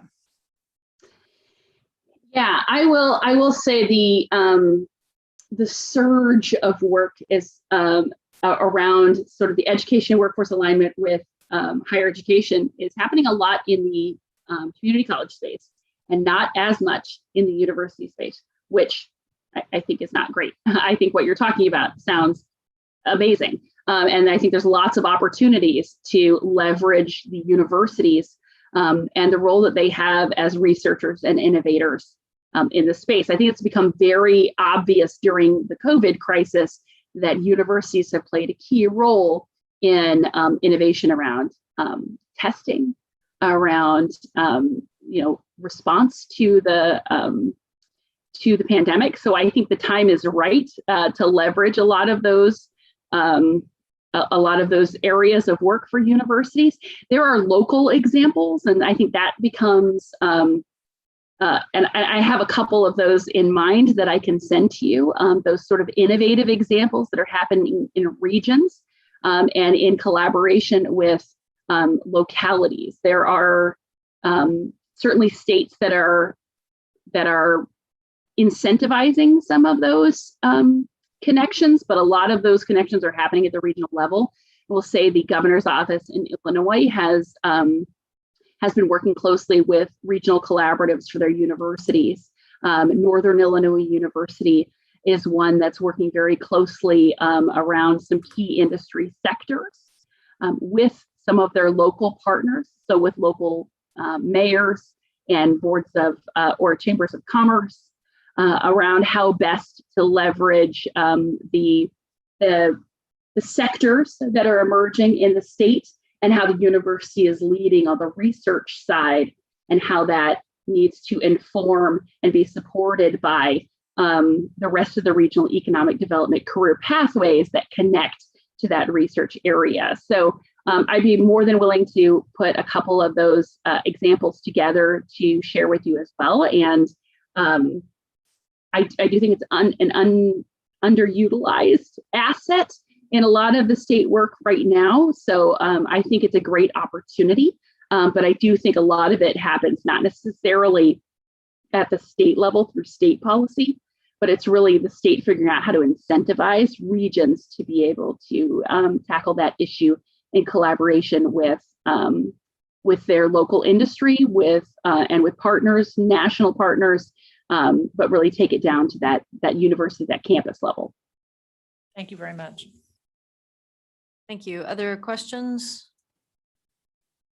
Amanda, this is Shelley Kiblinger, and I'm co-chair of this council and also member of the Board of Regents and practicing school superintendent at the K-12 level. My question deals with youth apprenticeships, as right now Kansas is literally starting at ground zero. And so I have two questions. First, have you observed anyone in recent history who's been in a similar situation, basically with no youth apprenticeships in place, who has been able to bring that to scale quickly? And if so, how have they done that? And secondly, are you seeing youth apprenticeships? Is there an example anywhere where that's been scalable in a rural area? Yes, definitely. I think there's a couple efforts that we're working on right now that are really leaning on state examples to move forward work on youth apprenticeship and also pre-apprenticeship, which are two sort of different things. Youth apprenticeship is paid. It's more like a registered apprenticeship, whereas pre-apprenticeships can just be sort of getting you in the pipeline to be eligible for a registered apprenticeship, but doesn't necessarily have to be paid. So there's kind of two different models, and I always sort of conflate them in my mind, but want to make sure I separate them here. But yes, there are states that have had that we've been working with across our partnership for advancing youth apprenticeship that have scaled very quickly by building off of their current apprenticeship models. So leveraging all the work that's been done across registered apprenticeship to really build that pipeline for industry and education partnership, building in those authentic work experiences. Governors of Colorado and Kentucky, Maryland and North Carolina are ones that have jumped out as exemplars across the work that we're doing in that pre-apprenticeship space or that youth apprenticeship space. And I will also say there's some recent work that's come out around examining some state models for opportunity youth and apprenticeship and some of these youth apprenticeship models. So thinking about getting those students who are disconnected from any education and work opportunities between the ages of 16 and 24 and getting them into apprenticeship pathways so they can move quickly to that registered apprenticeship space through these pathways. So yes, there are some, there's been a lot of states that did not have youth apprenticeships that are standing them up over the last year or two. And of course, we can't point to, major outcomes yet, because those things are still like students or learners are moving through these processes right now. But the systems have been stood up pretty quickly. And I'd be more than happy to share those examples across, as I mentioned, Colorado, Kentucky, Maryland, and North Carolina as being some that have stood out for our work. So I will share that in follow-up so that you can examine the processes that they underwent to get those processes in place. And to stand up those systems to be able to better serve youth as a part of the apprenticeship conversation. Thank you, Amanda. And a follow-up question, have any of those also, because you mentioned they basically leveraged their apprenticeships programs that they had in place, where Kansas does not really have a strong apprenticeship program, a registered apprenticeship program in place. Have you seen anyone who's been able to basically grow both the youth apprenticeships and the registered apprenticeships at the same time? Yeah, there's some of these states that, and I'll have to dive in to make sure I remember which one it is specifically, but was really looking to do both at the same time. And so it was this kind of a simultaneous growth of both of their apprenticeship models serving youth and adults. So I will be sure to highlight that and when I send my follow-up so that you can hone in on the states that really are thinking about building up apprenticeships as well, because there's a lot of resources out there right now for building apprenticeships. So it's a good time to leverage if you're interested in expanding in Kansas. This is a good time for it because there's some new funding that has been brought forward let me see what the name of the funding stream is. There's a new funding stream for apprenticeships that has just been put forward. and I will make sure to highlight that, is the State Apprenticeship Expansion Equity and Innovation Grant. So I can send a link to that so you can think about how best to leverage those funding opportunities to do that simultaneous apprenticeship and youth apprenticeship consideration, building your systems for both of those simultaneously. Thank you, Amanda. Matt has another question. And that's Matt, Lindsay again. One of the other pieces of this work that's embedded, I think, in our charge is about evaluating, and I think you heard assessing sort of all the things that are out there. That leads to the question of, can you stop doing what isn't working? What states are you seeing? What have you seen from the states that are succeeding here, where they've said, we were doing this for a long time and we decided to stop because it didn't do the job? Yeah, that's really difficult. It's much easier to start up something new than it is to stop something that isn't working, because for a couple of different reasons. First of all, it can look like it's not working, but there might be some other things behind that, some other metrics behind that that aren't fully understood by pure numbers. And then it's also just sort of always has, a lot of times we'll have staff attached to it, or investment attached to it, and legacy attached to it, which makes it very difficult to stop those things. And one of the complications here being, to avoid that problem, some states will try things in a pilot form, and then when the initial funding ends, that program ends. And we didn't necessarily learn anything from it, and we didn't scale anything that was working. We didn't assess it. We just sort of let it happen, and then it went away. So that's that's the other end of the spectrum, is the things continuing that don't work, and then also pilots that lead to nowhere. So two ends of the spectrum. So I would say I don't know of any state that's ending things that don't work in a really comprehensive way. And that's just the struggle of a lot of our systems. Things need to take time to die off that aren't working. So there's not a lot of great systems that I've seen out there to really assess that piece of it. But I agree that's certainly a healthy way to think about it, is trimming off those things to allow new things to grow. But the people and the legacy and the complications that come with that make that a complicated process. So I'll certainly do a little digging and see if I can see anything that's come up in the last few years that I wasn't aware of, but I don't know that a lot of states are really tackling that in a comprehensive way. Any other questions? Amanda, I just want to thank you again for spending this time with us. We really appreciate the information that you've put together, the additional information that you're going to follow up and share with us. It's going to be very helpful, and just really excited to be able to have used you as a resource. Thank you very much for the opportunity to join you today. I'm very impressed with all of the people you have around the table, the work that you're taking on with this council. Please, even after I send my summary document, if there's anything else that the National Governors Association can do to support your work, to provide policy analysis, to connect you with national experts, to bring you any data that could be helpful as you move your priorities forward, please let us know. We'd be more than happy to help.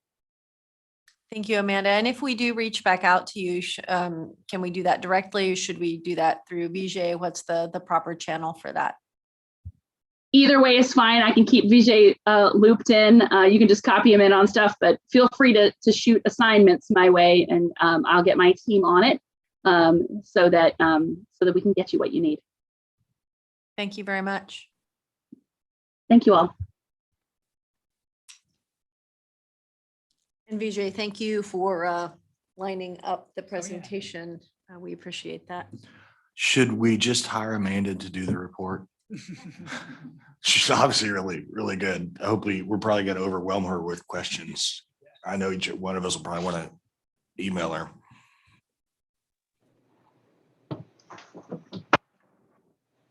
I was having the same thought.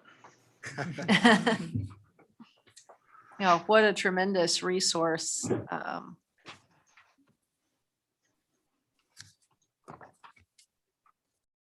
Well, next on our agenda, we had planned to share progress on our work groups. I think each one of our work groups has met at least once, some more than that.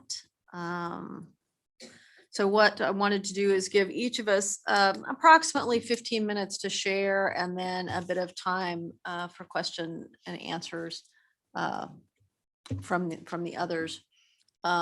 Keeping in mind, we'd really would like to know who's on your team right now that you've pulled together. What have you learned thus far? What challenges is your group facing? And if there are any recommended resources that you have shared that you would like to point out? And is everyone being able to access the resource folders on the Google Drive that we've put together?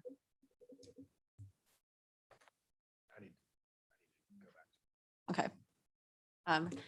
Does it really appreciate dropping those things in there. There's a folder for each one of the work groups.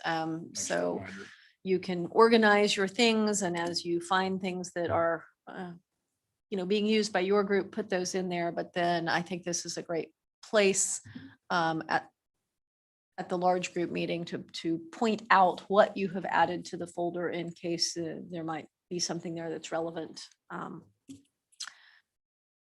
for the interconnectedness among our groups.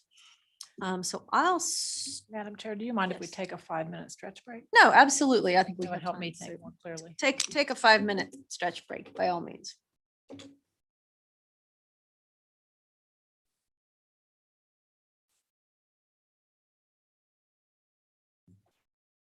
That was a lot. She's a wealth of knowledge. Great, yeah.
Yeah. Okay.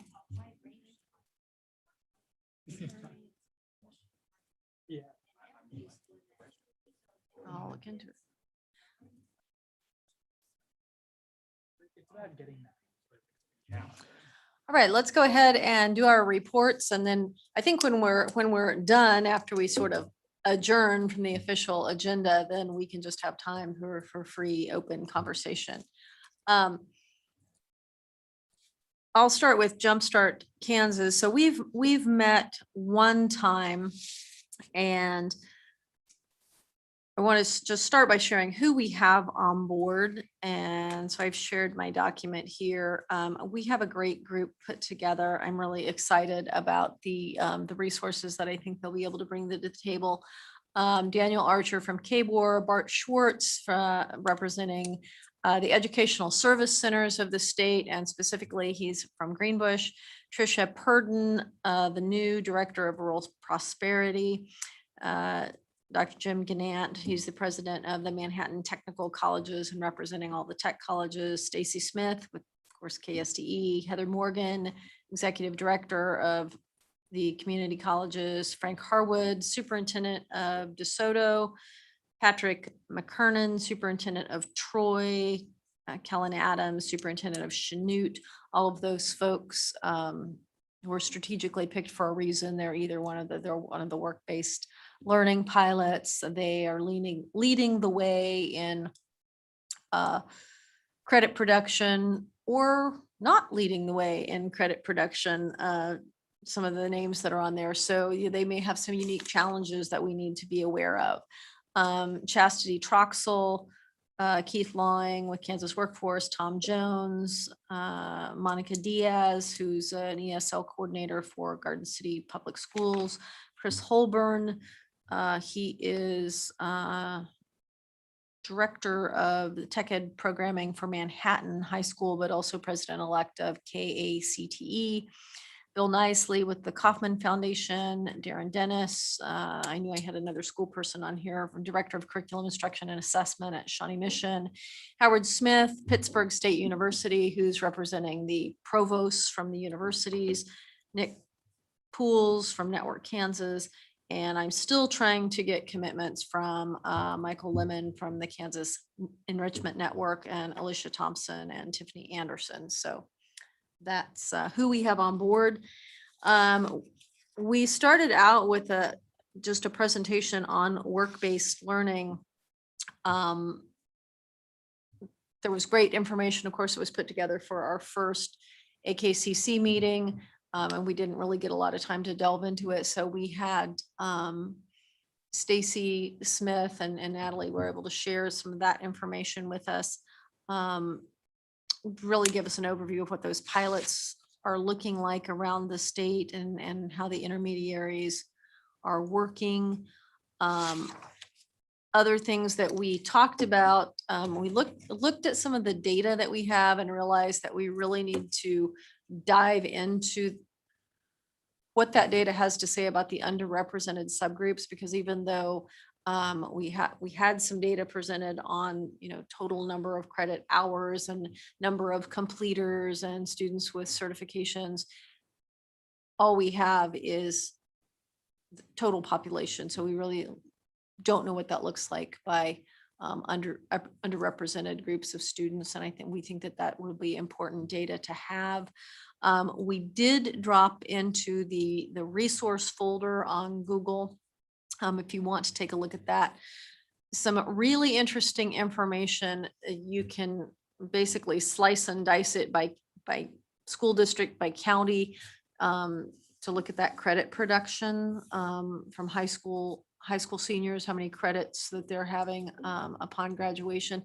And what we found was really interesting, because a lot of the rural schools are leading the way in credit production, whereas some of the ones who, basically have, one would think, easy access to post-secondary credits, we're not really seeing that there's much credit production there. So I think there's definitely some barriers that we need to dive into there. So when you to answer the questions, what have we learned? You know, that's really what we've learned so far. The challenges we face to some extent will just be getting access to that data in a more disaggregated form. And I think one of the first things that we will need to dive into and really tease out is what some of those barriers are, particularly on that credit production from high school students, because I think there are several things at play. It's access may be a barrier in terms of geography, but it may be financial, but it may also be that there's some disincentive there that we need to figure out a way to overcome, because it may be that it's more advantageous to the school program not to be encouraging students to go forward for dual or concurrent credit. So I think that's definitely a hurdle that we're going to have to overcome. So that is what I have. So if you have any questions, be happy to answer those.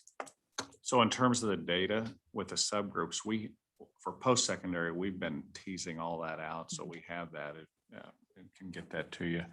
So in other words, on the concurrent, where we always think that rural is typically underserved, it was the opposite. It was really interesting, like Troy, Kansas, and we've invited them to be on our group because they were leading the way in the state in terms of credit production, but a large metropolitan school district that I would have expected to have seen a large percentage, I think they were 1 or 2% of their students were graduating with any appreciable number of credits. And that would seem to be a bit of a trend. So as I said, I think there are definitely some barriers at play there that we need to tease out. So hopefully we've got a good combination of schools that are high credit production and low credit production and different parts of the state, so we can begin to get some answers there. Shelley, And do we know, did Troy pay for the cost of that for their kids? Is that why they're so high? they wouldn't have been able to have done anything any differently than anyone else, because of course, CTE, it would be the same laws applying everywhere else. And then unless they have some sort of a foundation or something that's picking up the cost of academic credit scholarships. Yeah, because Of some do. course. I know one superintendent told me they had a grant. And so all their kids who were college eligible got to go to Allen County. So I just wanted, but it'd be one of the things we'll look into, what's out there that, could be scaled up. Yeah, so I think those are definitely some questions that we're planning to ask is, why are we seeing such high credit production from some? What are they doing? What resources do they have in place? Some of the others that were not, why is that? What is there a barrier? Is there something that's more advantageous for the school to keep the students in, they're at the high school as opposed to sending them on elsewhere? I have some theories, but they're only theories. So this may be one of your theories, but I'm wondering if you can tease out yet the impact of AP and IB courses versus the dual and concurrent. That's one of the things that I've asked for those program numbers. And I think I actually have that, but have not dropped it into I don't think I've dropped that into the Google folder yet. Will that information include who actually is passing the tests and actually getting credit at some point? I think that if I am remembering what I was sent correctly, it was those that had earned a passing score, not just those that were enrolled.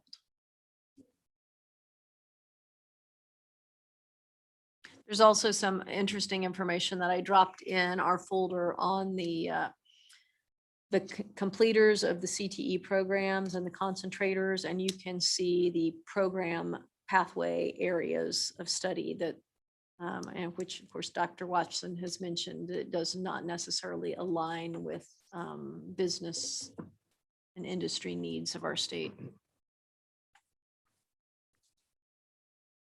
Shelley, will your group also be studying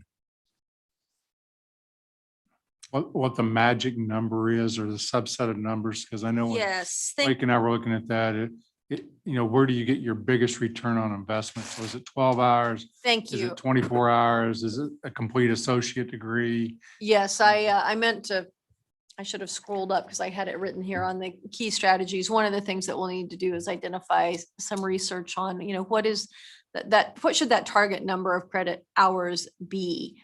We're not thoroughly convinced at this point that the suggested metrics are the ones that we should embrace. Prep KC has done some study on that. You might reach out to Susan Wally. Their research found that 9 college credit hours seem to be the tipping point. Another resource might be the Getting Smart coalition that's involved in a lot of that arena. I would be curious if there are certain courses that are also recommended that are essential, fundamental, and what those might be. Thank you. We did quite a bit of that work on those essential courses in the concurrent task force. And so we had those that cut across almost every major. You remember we slugged through all that. So we have that work done. All right. So next, Shelley, one more. go ahead. Is there, I assume there could be a difference. This maybe comes back to Troy. If you're doing your concurrent through a tech college or a community college that has a tech, so you're doing it through 155 versus not doing it through 155, is that an incentive? That makes sense, Blake? You couldn't, if you were looking at the academic credit, you couldn't pay for that with 155. No, but the tech schools would offer, the concurrent enrollment classes, right? They Sometimes can, but they'd be paid for the same way as if a community college did that or if a university did that. Okay.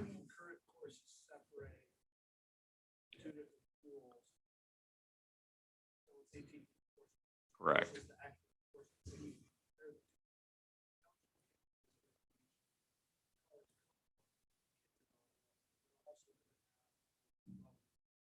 Yeah, and so those would be funded separately. Typically, now that bill passed where school districts can now pay for that tuition, but typically the student had to pay for tuition on the academic classes, but the state with 155 paid for the full cost, not just the tuition, but all of the college expenses. I mean, the full cost of delivering.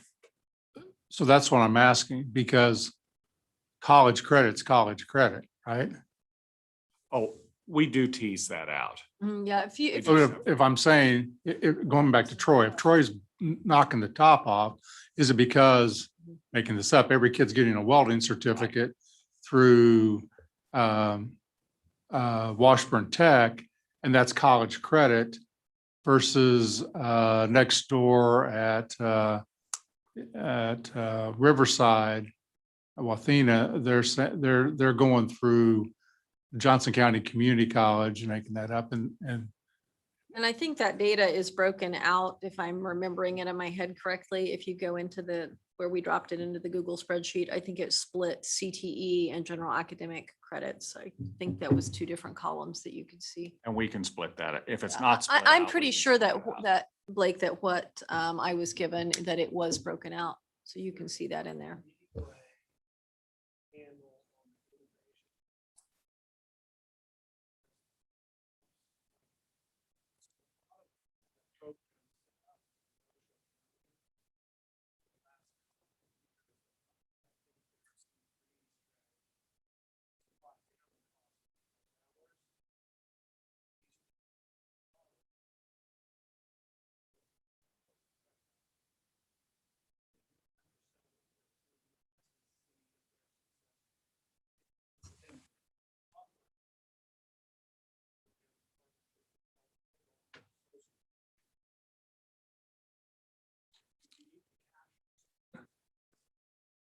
Hutchinson does something similar.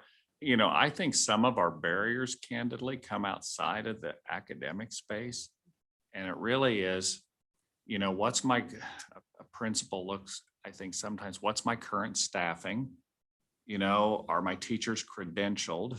Can they teach these courses? If not, I mean, it's complex, right? If I bring in college faculty to teach these courses, then my instructors don't have a load.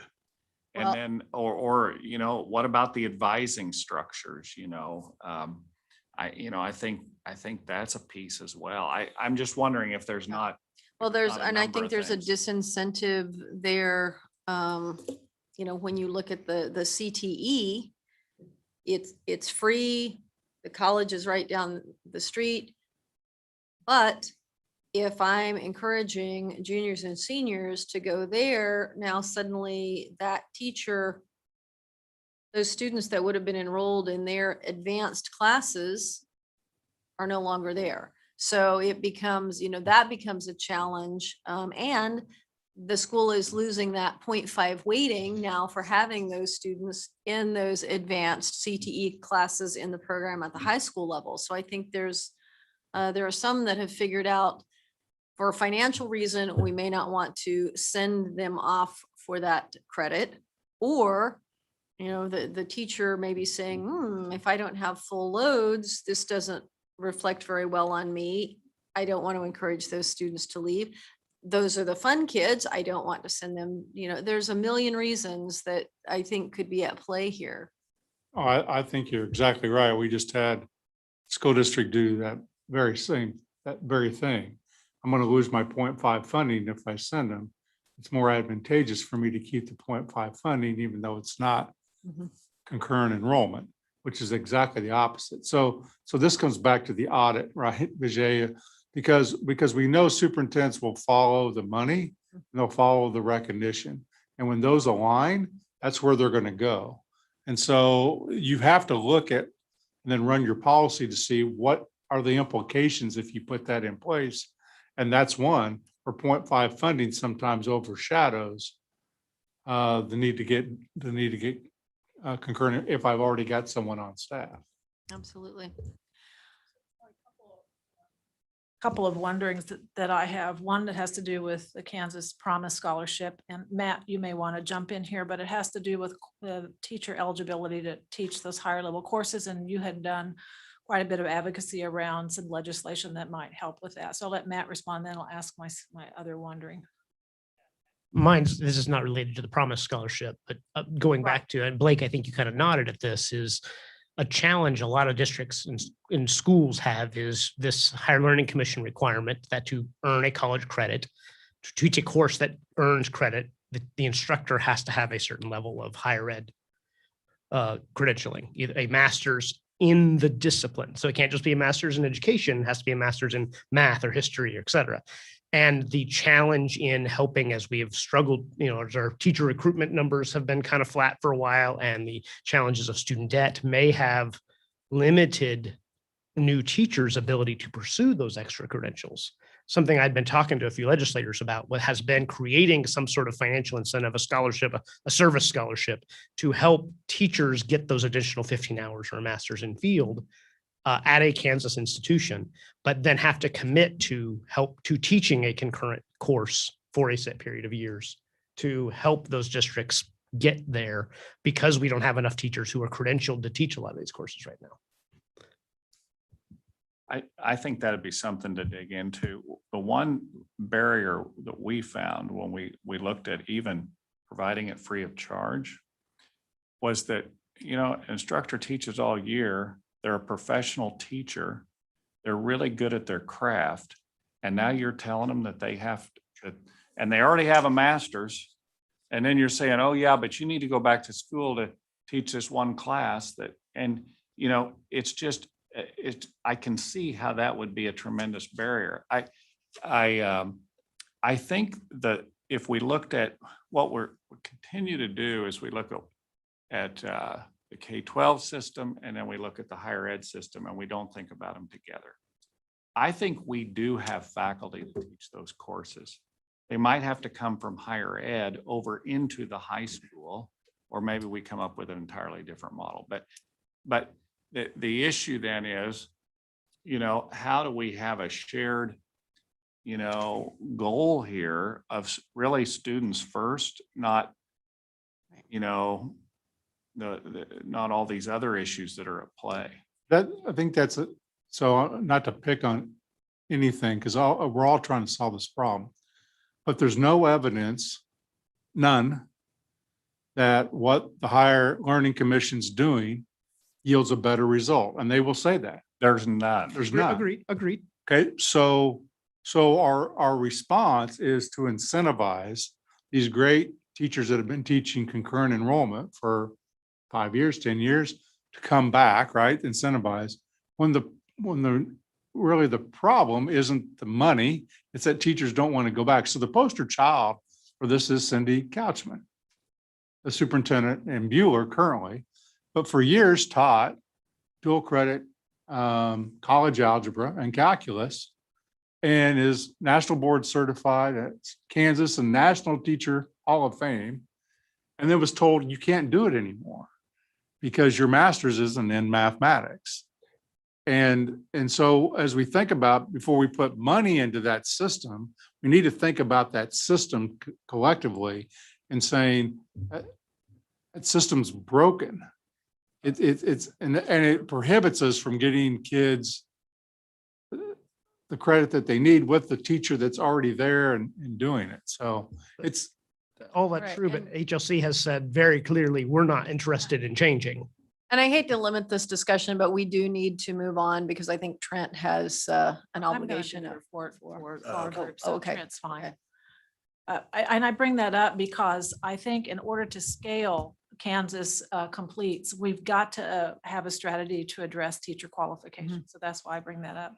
The second piece has to do with scaling work-based learning. Not only do we need to figure out funding the intermediaries that are helping to support the work, but my wondering is, at what point will the committee be examining the impact of our seat time funding, I'll call it that, in Kansas versus the funding based on competency. So in other words, to allow students to be out on internships and in work-based experiences away from the school building for a significant period of time and not impact the funding.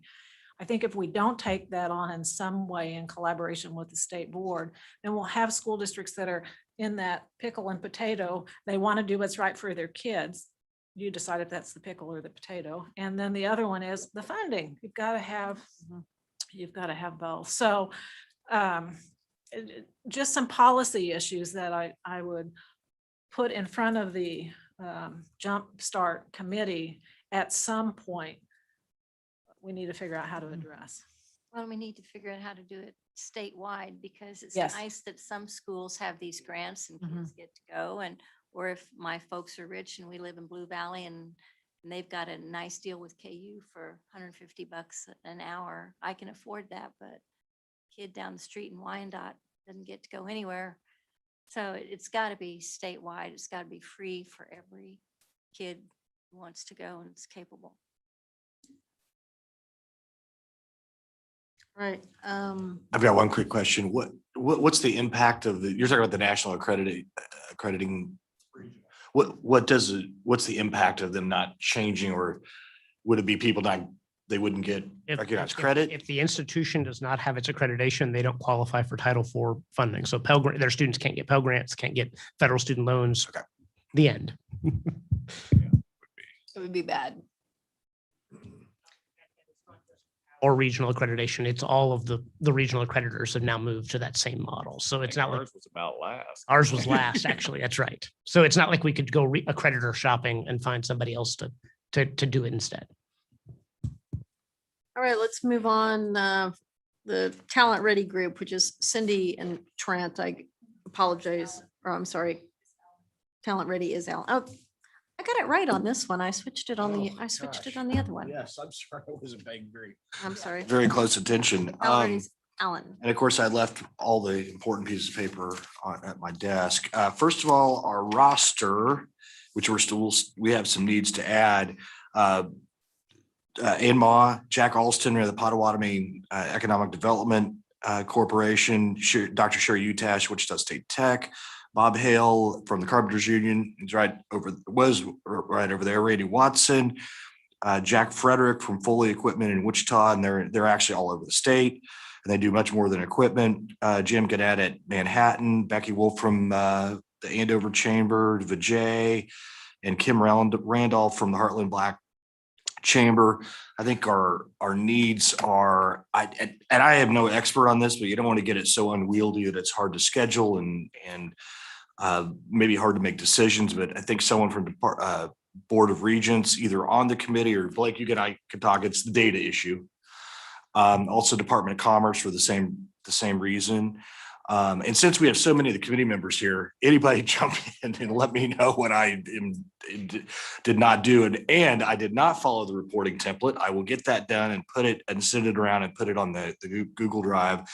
I think all of our committees challenged with data, the consistency, what data, how are we defining some of the things, like one of our goals is upskilling and reskilling. We're going to have to get a baseline on how we're defining that and how we're measuring it. I think all these things I'm mentioning, yes, they sound like problems, but these are solvable problems.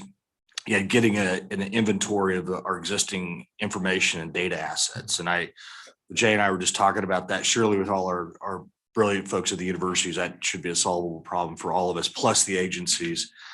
Let's see, challenges. Just what we've learned, just want to reconfirm the in-demand jobs that is consistent with framework for growth, but in some of our documents, it's a little broader than that. This is not inconsistency. It's not in conflict. Just want to make sure we're looking at all of those appropriately. One challenge we'll have is how are you defining industry recognized credentials. There is a national coalition of certification centers that I will be following up with, that has done a lot of work on this area. If anybody worked with them, does that ring any bells?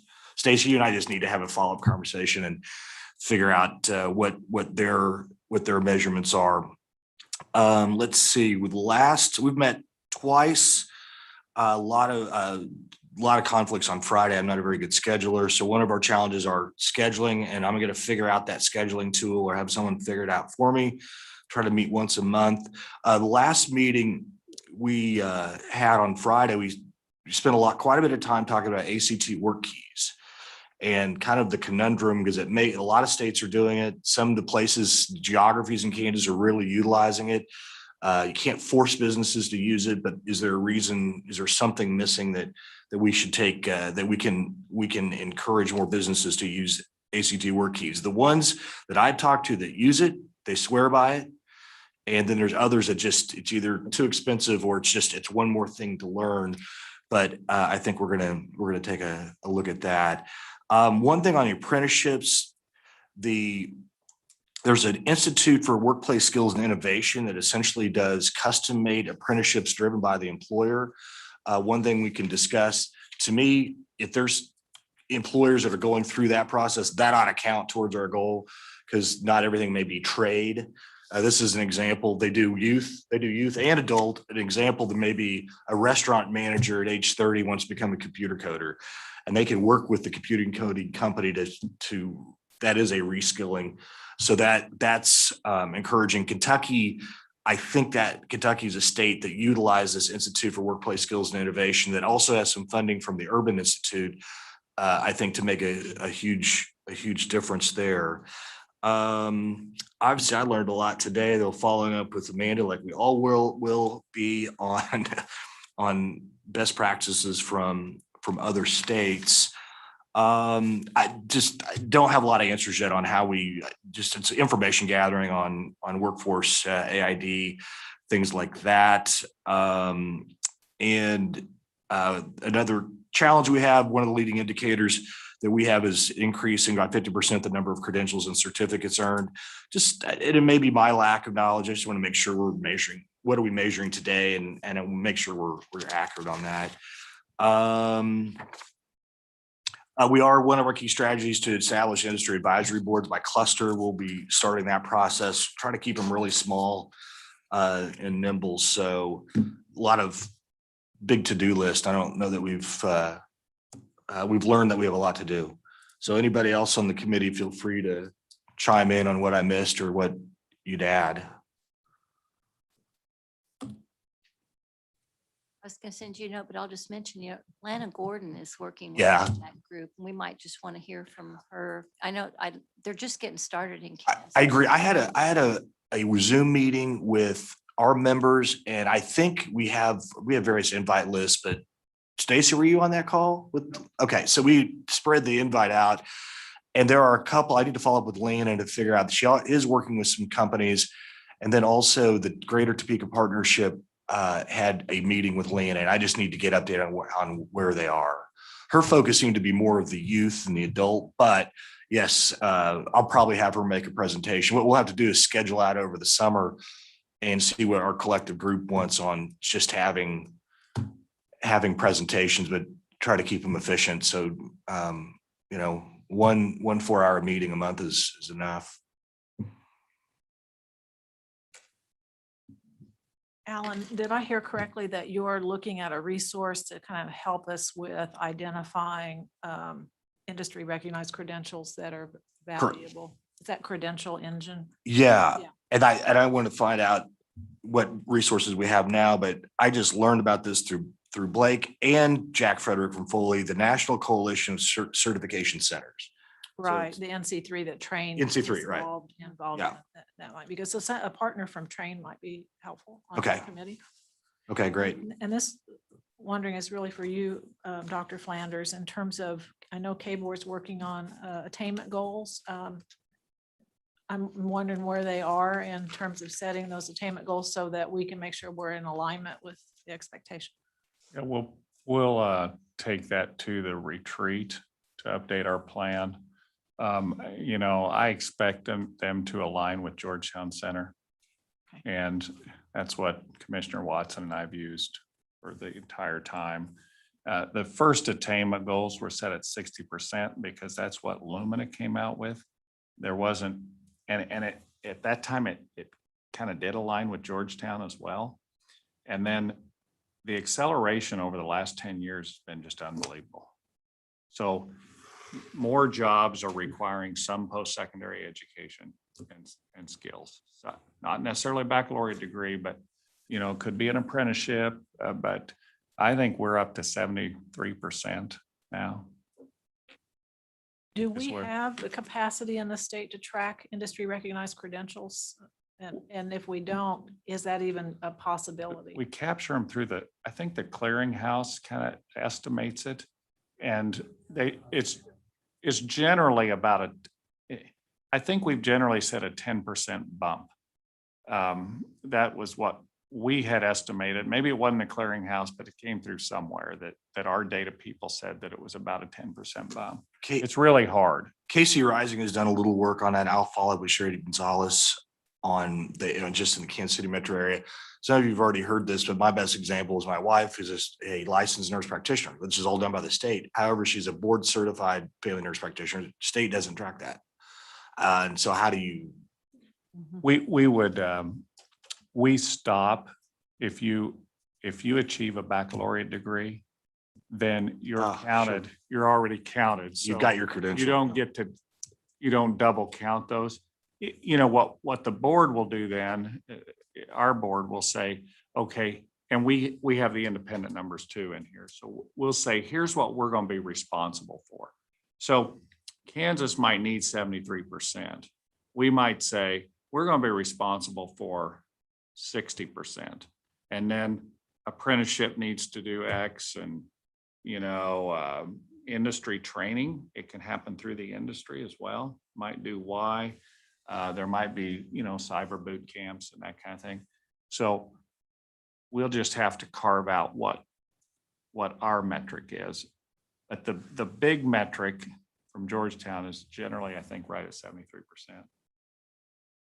We have, say you went to, like my son got a couple different certificates from Washburn Tech, but it wasn't an industry recognized credential. Mm-hmm. So, and the kids go on, or people, adults go on after they leave there and go get those from industry. Nobody knows. So it'd be nice if there was, but everywhere I've gone, they've said, we don't track it. So we would count, it's difficult to track if the industry hasn't set up a data sharing agreement and education. We would still track if the student received even an academic certificate that wasn't industry, we would track that. I think more valuable, and that's why we've aligned these programs, more valuable is the industry-based certificate, because in the tech world, that really gets you the They job. would know he got an automotive tech certificate from Washburn Tech, but they wouldn't know if he had an industry recognized credential. Yeah, so that program would be NATEF certified, but he needs to be ASE certified. Now, what happens with ASE is you have to work 2 years before you can get ASE certified. So I think, is that right, Stacy, or a year? Yeah.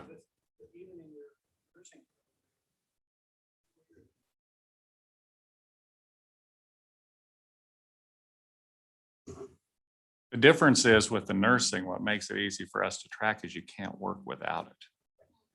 So you can still be an automotive technician without being certified. But you cannot work as a nurse without that certification. So I'm wondering if this is another question for Amanda with NGA, is to help us see what other states are doing to try to track non-degree credentials. So it's just perhaps something that we want to explore. Then the other thing I'm wondering, and I know Alan, your group is just getting ready, but in the details document, we reference trying to decrease the number of individuals who don't have at least a GED. So my wondering for the group, and it's just because I don't know, who owns the GED programming and completion in Kansas? Is that KBOR? Yeah, and Okay. it's actually not GED anymore. That's a proprietary name, so it would be a high school equivalency, which is,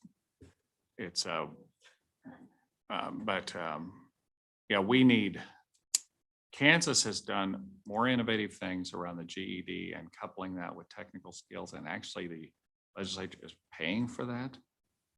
It's just a matter of getting people in the program. So, the pandemic, I think, kind of exacerbated numbers dropping.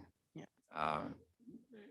As people are in, if you lose an essential job, then it gets really hard to go back to school, even if it's free.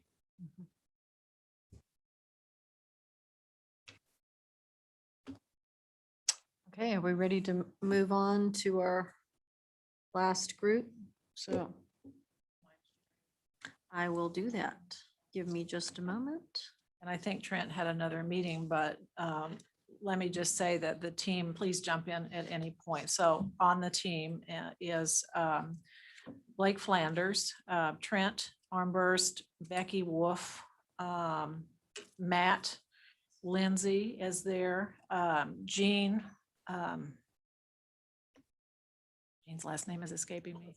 Clifford, thank you. Thank you, Jean Clifford. She's been really insightful too in terms of her perspectives on that. And we have had, did I miss anybody else? That's a standing member. We have also added ad hoc members that include Heather Morgan and Jim Gannett. They must be busy because it sounds like they're engaged with Everyone. all three committees, which is terrific. And the approach in terms of other memberships is that we're inviting folks in on topic specific. So we've had presentations from K-State and WSU in terms of their programming. So I think that will be the approach of the committee, is to invite folks in as we have specific questions to address. Oh, and VJ, sorry to leave you out, VJ, you're on that team. We have had 3 meetings. We've met on the 16th, the 30th, and May 10th. The first meeting was really just trying to get our feet under what is the charge in terms of intentional job growth. The second opportunity was to hear from WSU and K-State about their approaches to intentional job growth. And then our third meeting, we really debriefed what we learned and frankly spent a lot of time identifying for your group, Alan, in terms of training that we believe was vitally important. in order to attract the right kinds of business. So you can see on the screen that our suggested leading indicator is to find a way to define job growth and direct job completion initially in computer science technology. We have expanded that to include energy, advanced manufacturing, aerospace, and distribution and transportation and logistics, food and agriculture, and professional services. In other words, we expanded it with some adds to align directly with the framework of growth, but the team felt strongly about making sure that energy was there. And the definition of computer science is quite broad, and that's where our discussion of skills came from. So under the policy implication side of the report, you can see that we believe strongly that we need to scale computer science K-12. And I know that the state board had just had a conversation about that, and Jean is kind of being our champion there to help us understand. One of her wonderings, and maybe she can jump in, is specifically what does that mean in terms of the offerings, and then to amplify training and some cross-sector skills that we believe are critical to job creation, but not under the direct purview of this committee. So we shared with Alan the desire for his group to look at data analytics, Metatronics, design thinking specifically for entrepreneurs, thinking that those skills are needed across all the sectors that are in the framework of growth, plus the ones that we've added. So our potential strategy at this point, and it's truly just potential because we need to dig deeper into that, is to establish regionally based sector partnerships that include universities, independent colleges, community colleges, tech colleges, business and industry, to develop specific job growth strategies and expand opportunity in the regions. Second strategy is the one that I asked Amanda about, which is the scaling the applied research, where the university and the business partner on innovation, research, future focus kinds of things, and that we find a way to support that in terms of job growth. So we have a lot of work to do yet to really deepen the understanding of those strategies, to get feedback on those strategies, but also to go back to our leading indicators and really refine what is it that we want to measure moving forward. So let me open it up now for committee members. I see Jean's showing up on the screen. So maybe you want to start, Jean, with sharing some thinking about computer science, and then other members, please add to what I missed. Well, I just wanted to say that, we're still looking at the requirements for computer science, and I think the state board recognizes the importance of it. I think Ann could probably chime in too. But I think it's really important that we get the input from business and industry as to exactly what type of experience or background they need for these students when they're coming into the training arena, whether it's right out of high school, or whether they're going through some program post-secondary, because we could probably go a lot of different directions, but if we're not in sync with what they need, it's really not going to be as useful. So I just think the computer science aspect of it is so important, because we've seen how much technology is embedded into every business across the board. So I think it's probably a very important aspect of educating these children. So that's all I had to offer. Thanks, Jean. Blake or BJ, Matt, do you want to add? Yeah, I think a lot of our work is, or some of the early work on our presentations, involved how do we help Kansas companies be more competitive? Obviously, NIAR's done that through the applied research. How do they expand? How can we improve entrepreneurship? And I would say we've done some survey work on why students are leaving. And I think there's going to be a lot of states disappointed when they've made a lot of investment in kind of nicing up the downtown or, you know, I mean, like making it where it's young people friendly. That actually happens after they have a good job. So when we sent out surveys to the engineering students that were leaving, they left because they made significant higher wages in other states and got better job opportunities and career opportunities. So if it were I think that improved living and the density of place matters, but I'm not sure if you do that first, if you build it, everybody's going to come. They won't if they don't have employment. So that's just what early on, I mean, I'm just telling the council, that's what we found with our surveys. But I think we had a lot of good information from Wichita State and K-State on things that they're doing and really pretty exciting stuff. Just two things, Dr. Flanders, to your point. I mean, one of the things that I'm thinking about is, I mean, it's the sort of chicken and egg that we talked about in the first meeting of sort of invest, or how do we sort of invest and bring in these companies in the first place so then people want to stay, or on the other side, do we then invest in the communities and then that means that folks are staying and then the businesses want to come invest there and students want to stay.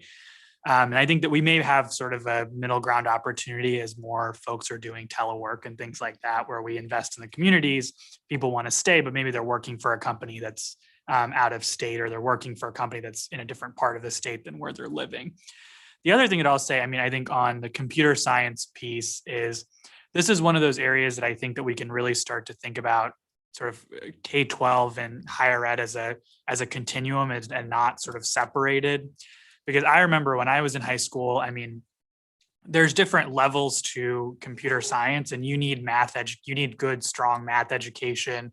There's different types of programming languages. I mean, I remember learning sort of Visual Basic in high school, right? And like, no employer is wanting to sort of have a student who just knows how to make a text box appear on a screen. So I think that if we can sort of start thinking about it as a continuum, we can say, sort of last 2 years of high school, what are the core basic computer science things that you need? What are the math credentials that you need? What are the sort of basic computer literacy things that you need? And then how does that build into a specific language? Or maybe we even start with, what are the core languages that that employers need right now? And what are the fundamental skills that we can get? Because I think that if we just do it at the K-12 level and think about it separate than the secondary level, then you're going to be relearning things, or you're not going to be prepared for or know sort of what all you need to do. And some students now are starting to come into college knowing that they want to do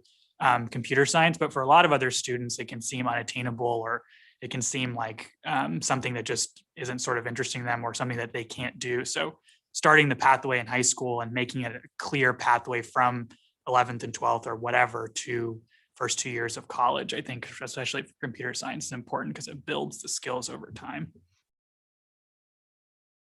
Anything you want to add, Matt?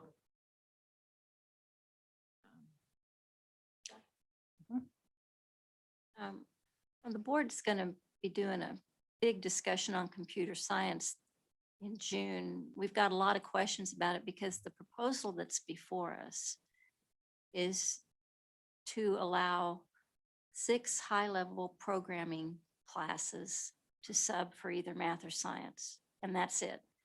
I mean, evidently the squeaky wheels are the companies who need programmers. Right now, I can think of a big pipeline company who wishes they had a lot more network security people on board. But so I think when business thinks about computer science, it's very broad. That's not where we've been led. I mean, we've got this statement that said only 55 schools offer computer science. No, only 55 districts offer any of those 6 specific courses. We actually have 143 districts who offer one of our 4 career IT pathways, you know, which includes network security and network systems. And, you know, I mean, they can't, you know, all I'm saying is programming is not the high growth area.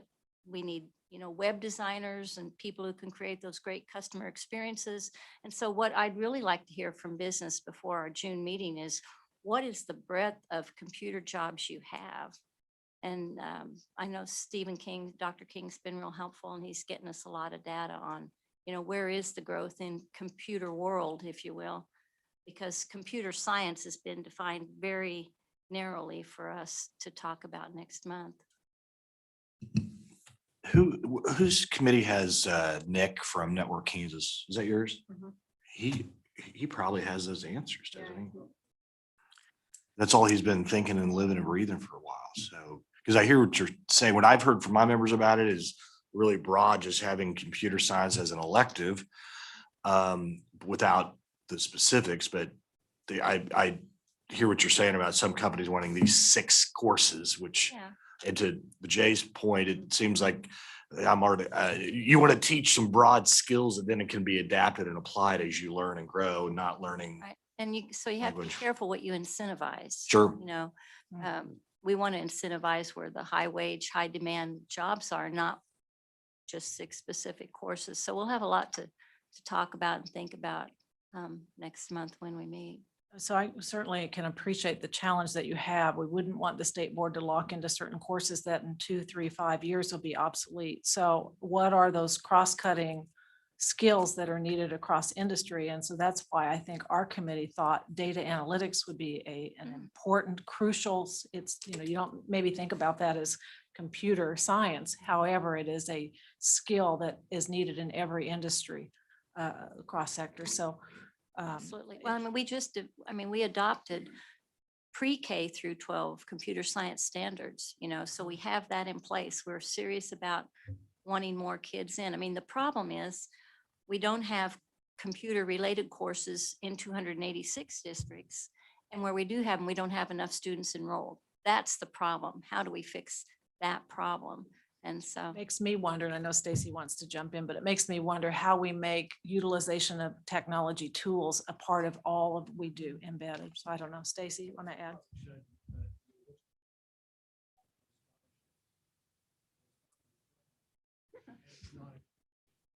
Mhm.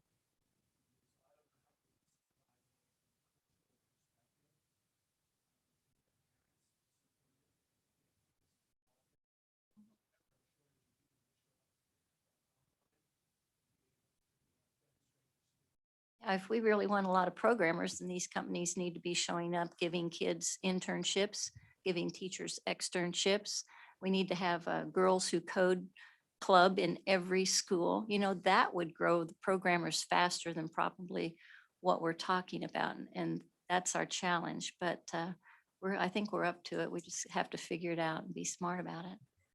Well, thank you to the state board. for taking Cindy, I that will, on. I will chime in, and I think it fits here. I think an important piece of this, and it is in here, is this idea of cross-sector skills and adaptability. That the things that will help us make sure this is a living piece of work and not a static piece of work are these things like informatics and data science and this kind of computer science that's not programming in Visual Basic, and I don't know how to do anything else, but it's a ability to use the skills and thinking that allow me to do a lot of different things. It's the design thinking concept is the same thing, is I can use that in no matter what my next job is. It's not just about the first job, it's about all of the jobs.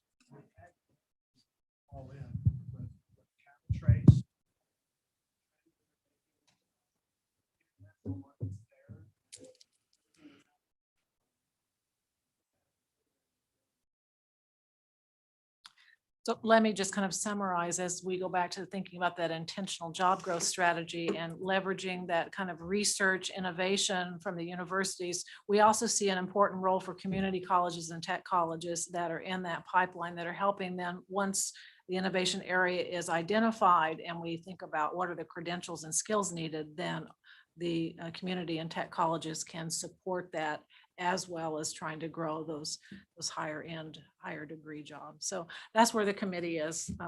Lots to think through and really trying to figure out, so what are we going to measure in this arena? The one thing that I will add for Board Member Ma is, I mean, I know that maybe Dr. Katie Hendrickson from code.org has reached out to our office quite a bit, and she may have done a presentation for the state board. I don't remember, but that could be a good resource because they're really thinking about it from the sort of just starting at elementary school level, right? Like, how do we incentivize the different types of thinking, kind of looking at problems with little blocks and like trying to figure out like the basics of how to think like somebody who's doing programming or data analytics or whatever. And so that may be a good place to start, because they really think about it in terms of those cross-sector skills and those basic building blocks that you need. But I also think like this brings up a good question that Dr. Watson brought up earlier, or point is, it is all about sort of where we align the incentives and where the money is. And again, like where you said, where the recognition is. And so if we're thinking about it at the end stage of what motivates students, sort of what can we do with our existing funding streams, the way that we structure scholarships, the way that we structure job opportunities or internships or whatever, to focus on these certain skills, that's going to require us to shift our funding. But that's how we truly incentivize a student in ninth grade or eighth grade or what have you, to say, if I pursue this, something I'm interested in, whatever, I can get a subsidized education. Here are the employees that are coming to my school, or here are the sort of jobs that I can have. Because really, I mean, for folks, I mean, like when I was in college, I mean, every career counselor would tell me, like, if you want to make money, like go learn how to code a language, and then and you can even learn it on the job. And my brother, I mean, started out as an aerospace engineer, and now he's doing entirely coding and IT, right? So I think it's the incentives are there, the jobs are there. It's just a question of giving students the sort of pathway and incentive and saying, if you do this, we'll help you out and we'll support you at a state level. All right. Any other questions or comments? I did have one more comment. This is Jean Clifford. Go ahead, Jean. I just wanted to say that I really think this computer science piece is really important. I think if this group did nothing but that, it would make a huge impact on our economy and the students' futures. So I really think that we need to get that right. That's really all. I just think the importance of it is really high. And I think we have an opportunity in this group and with what the state board's looking at now to really make a huge difference. Thank you. And thank you to all of the chairs for their reports, and of course for the work of the committee members of those work groups. So next steps, just as we wrap up, I think it will be important as we go forward to bring positive attention to our work, while at the same time balancing that with, I think some of what we suggest may be somewhat disruptive. So, we want to get the positive word about what we're doing out. I think I will put together a little press release just about the fact that we've met today. But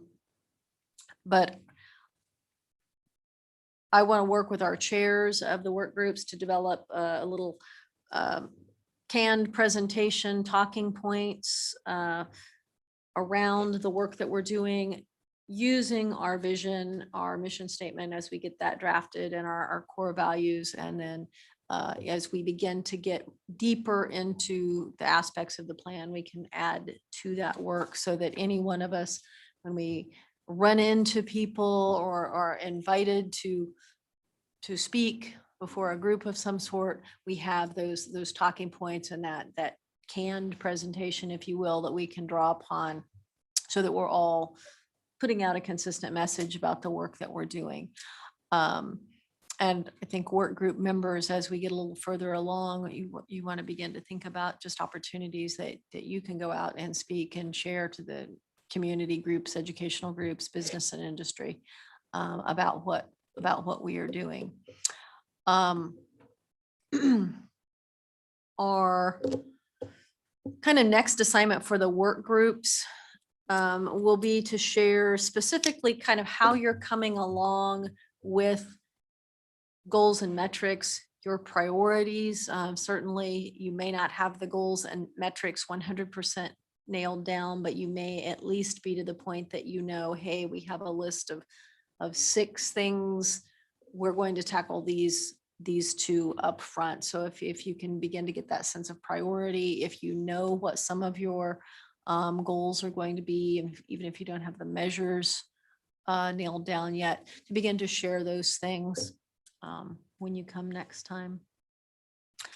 And as I said, obviously, I don't think we'll be 100% there. There's still so much research to be done, but just to begin to get that sense of here's where we are, beginning to pull those things together, because we can talk about this for a long time, but we've got to get moving. And I think having those goals before us will begin to push us forward.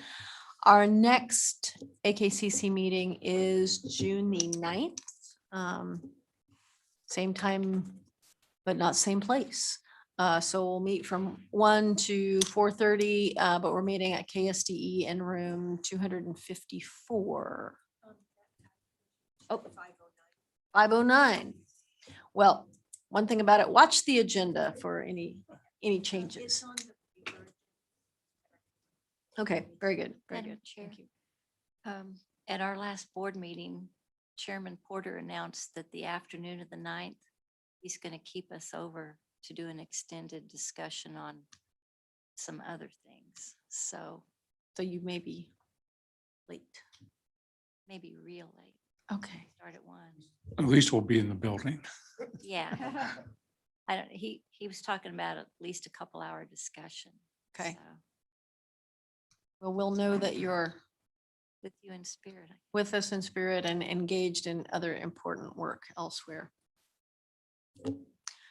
Well, that is all I have, but if the group wants to stay for a while and just engage in general dialogue, I would, certainly welcome you to do that. I know some of us may have other places that we need to get to.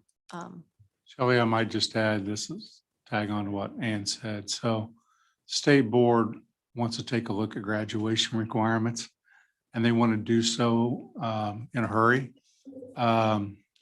with the idea of really getting something drastically implemented.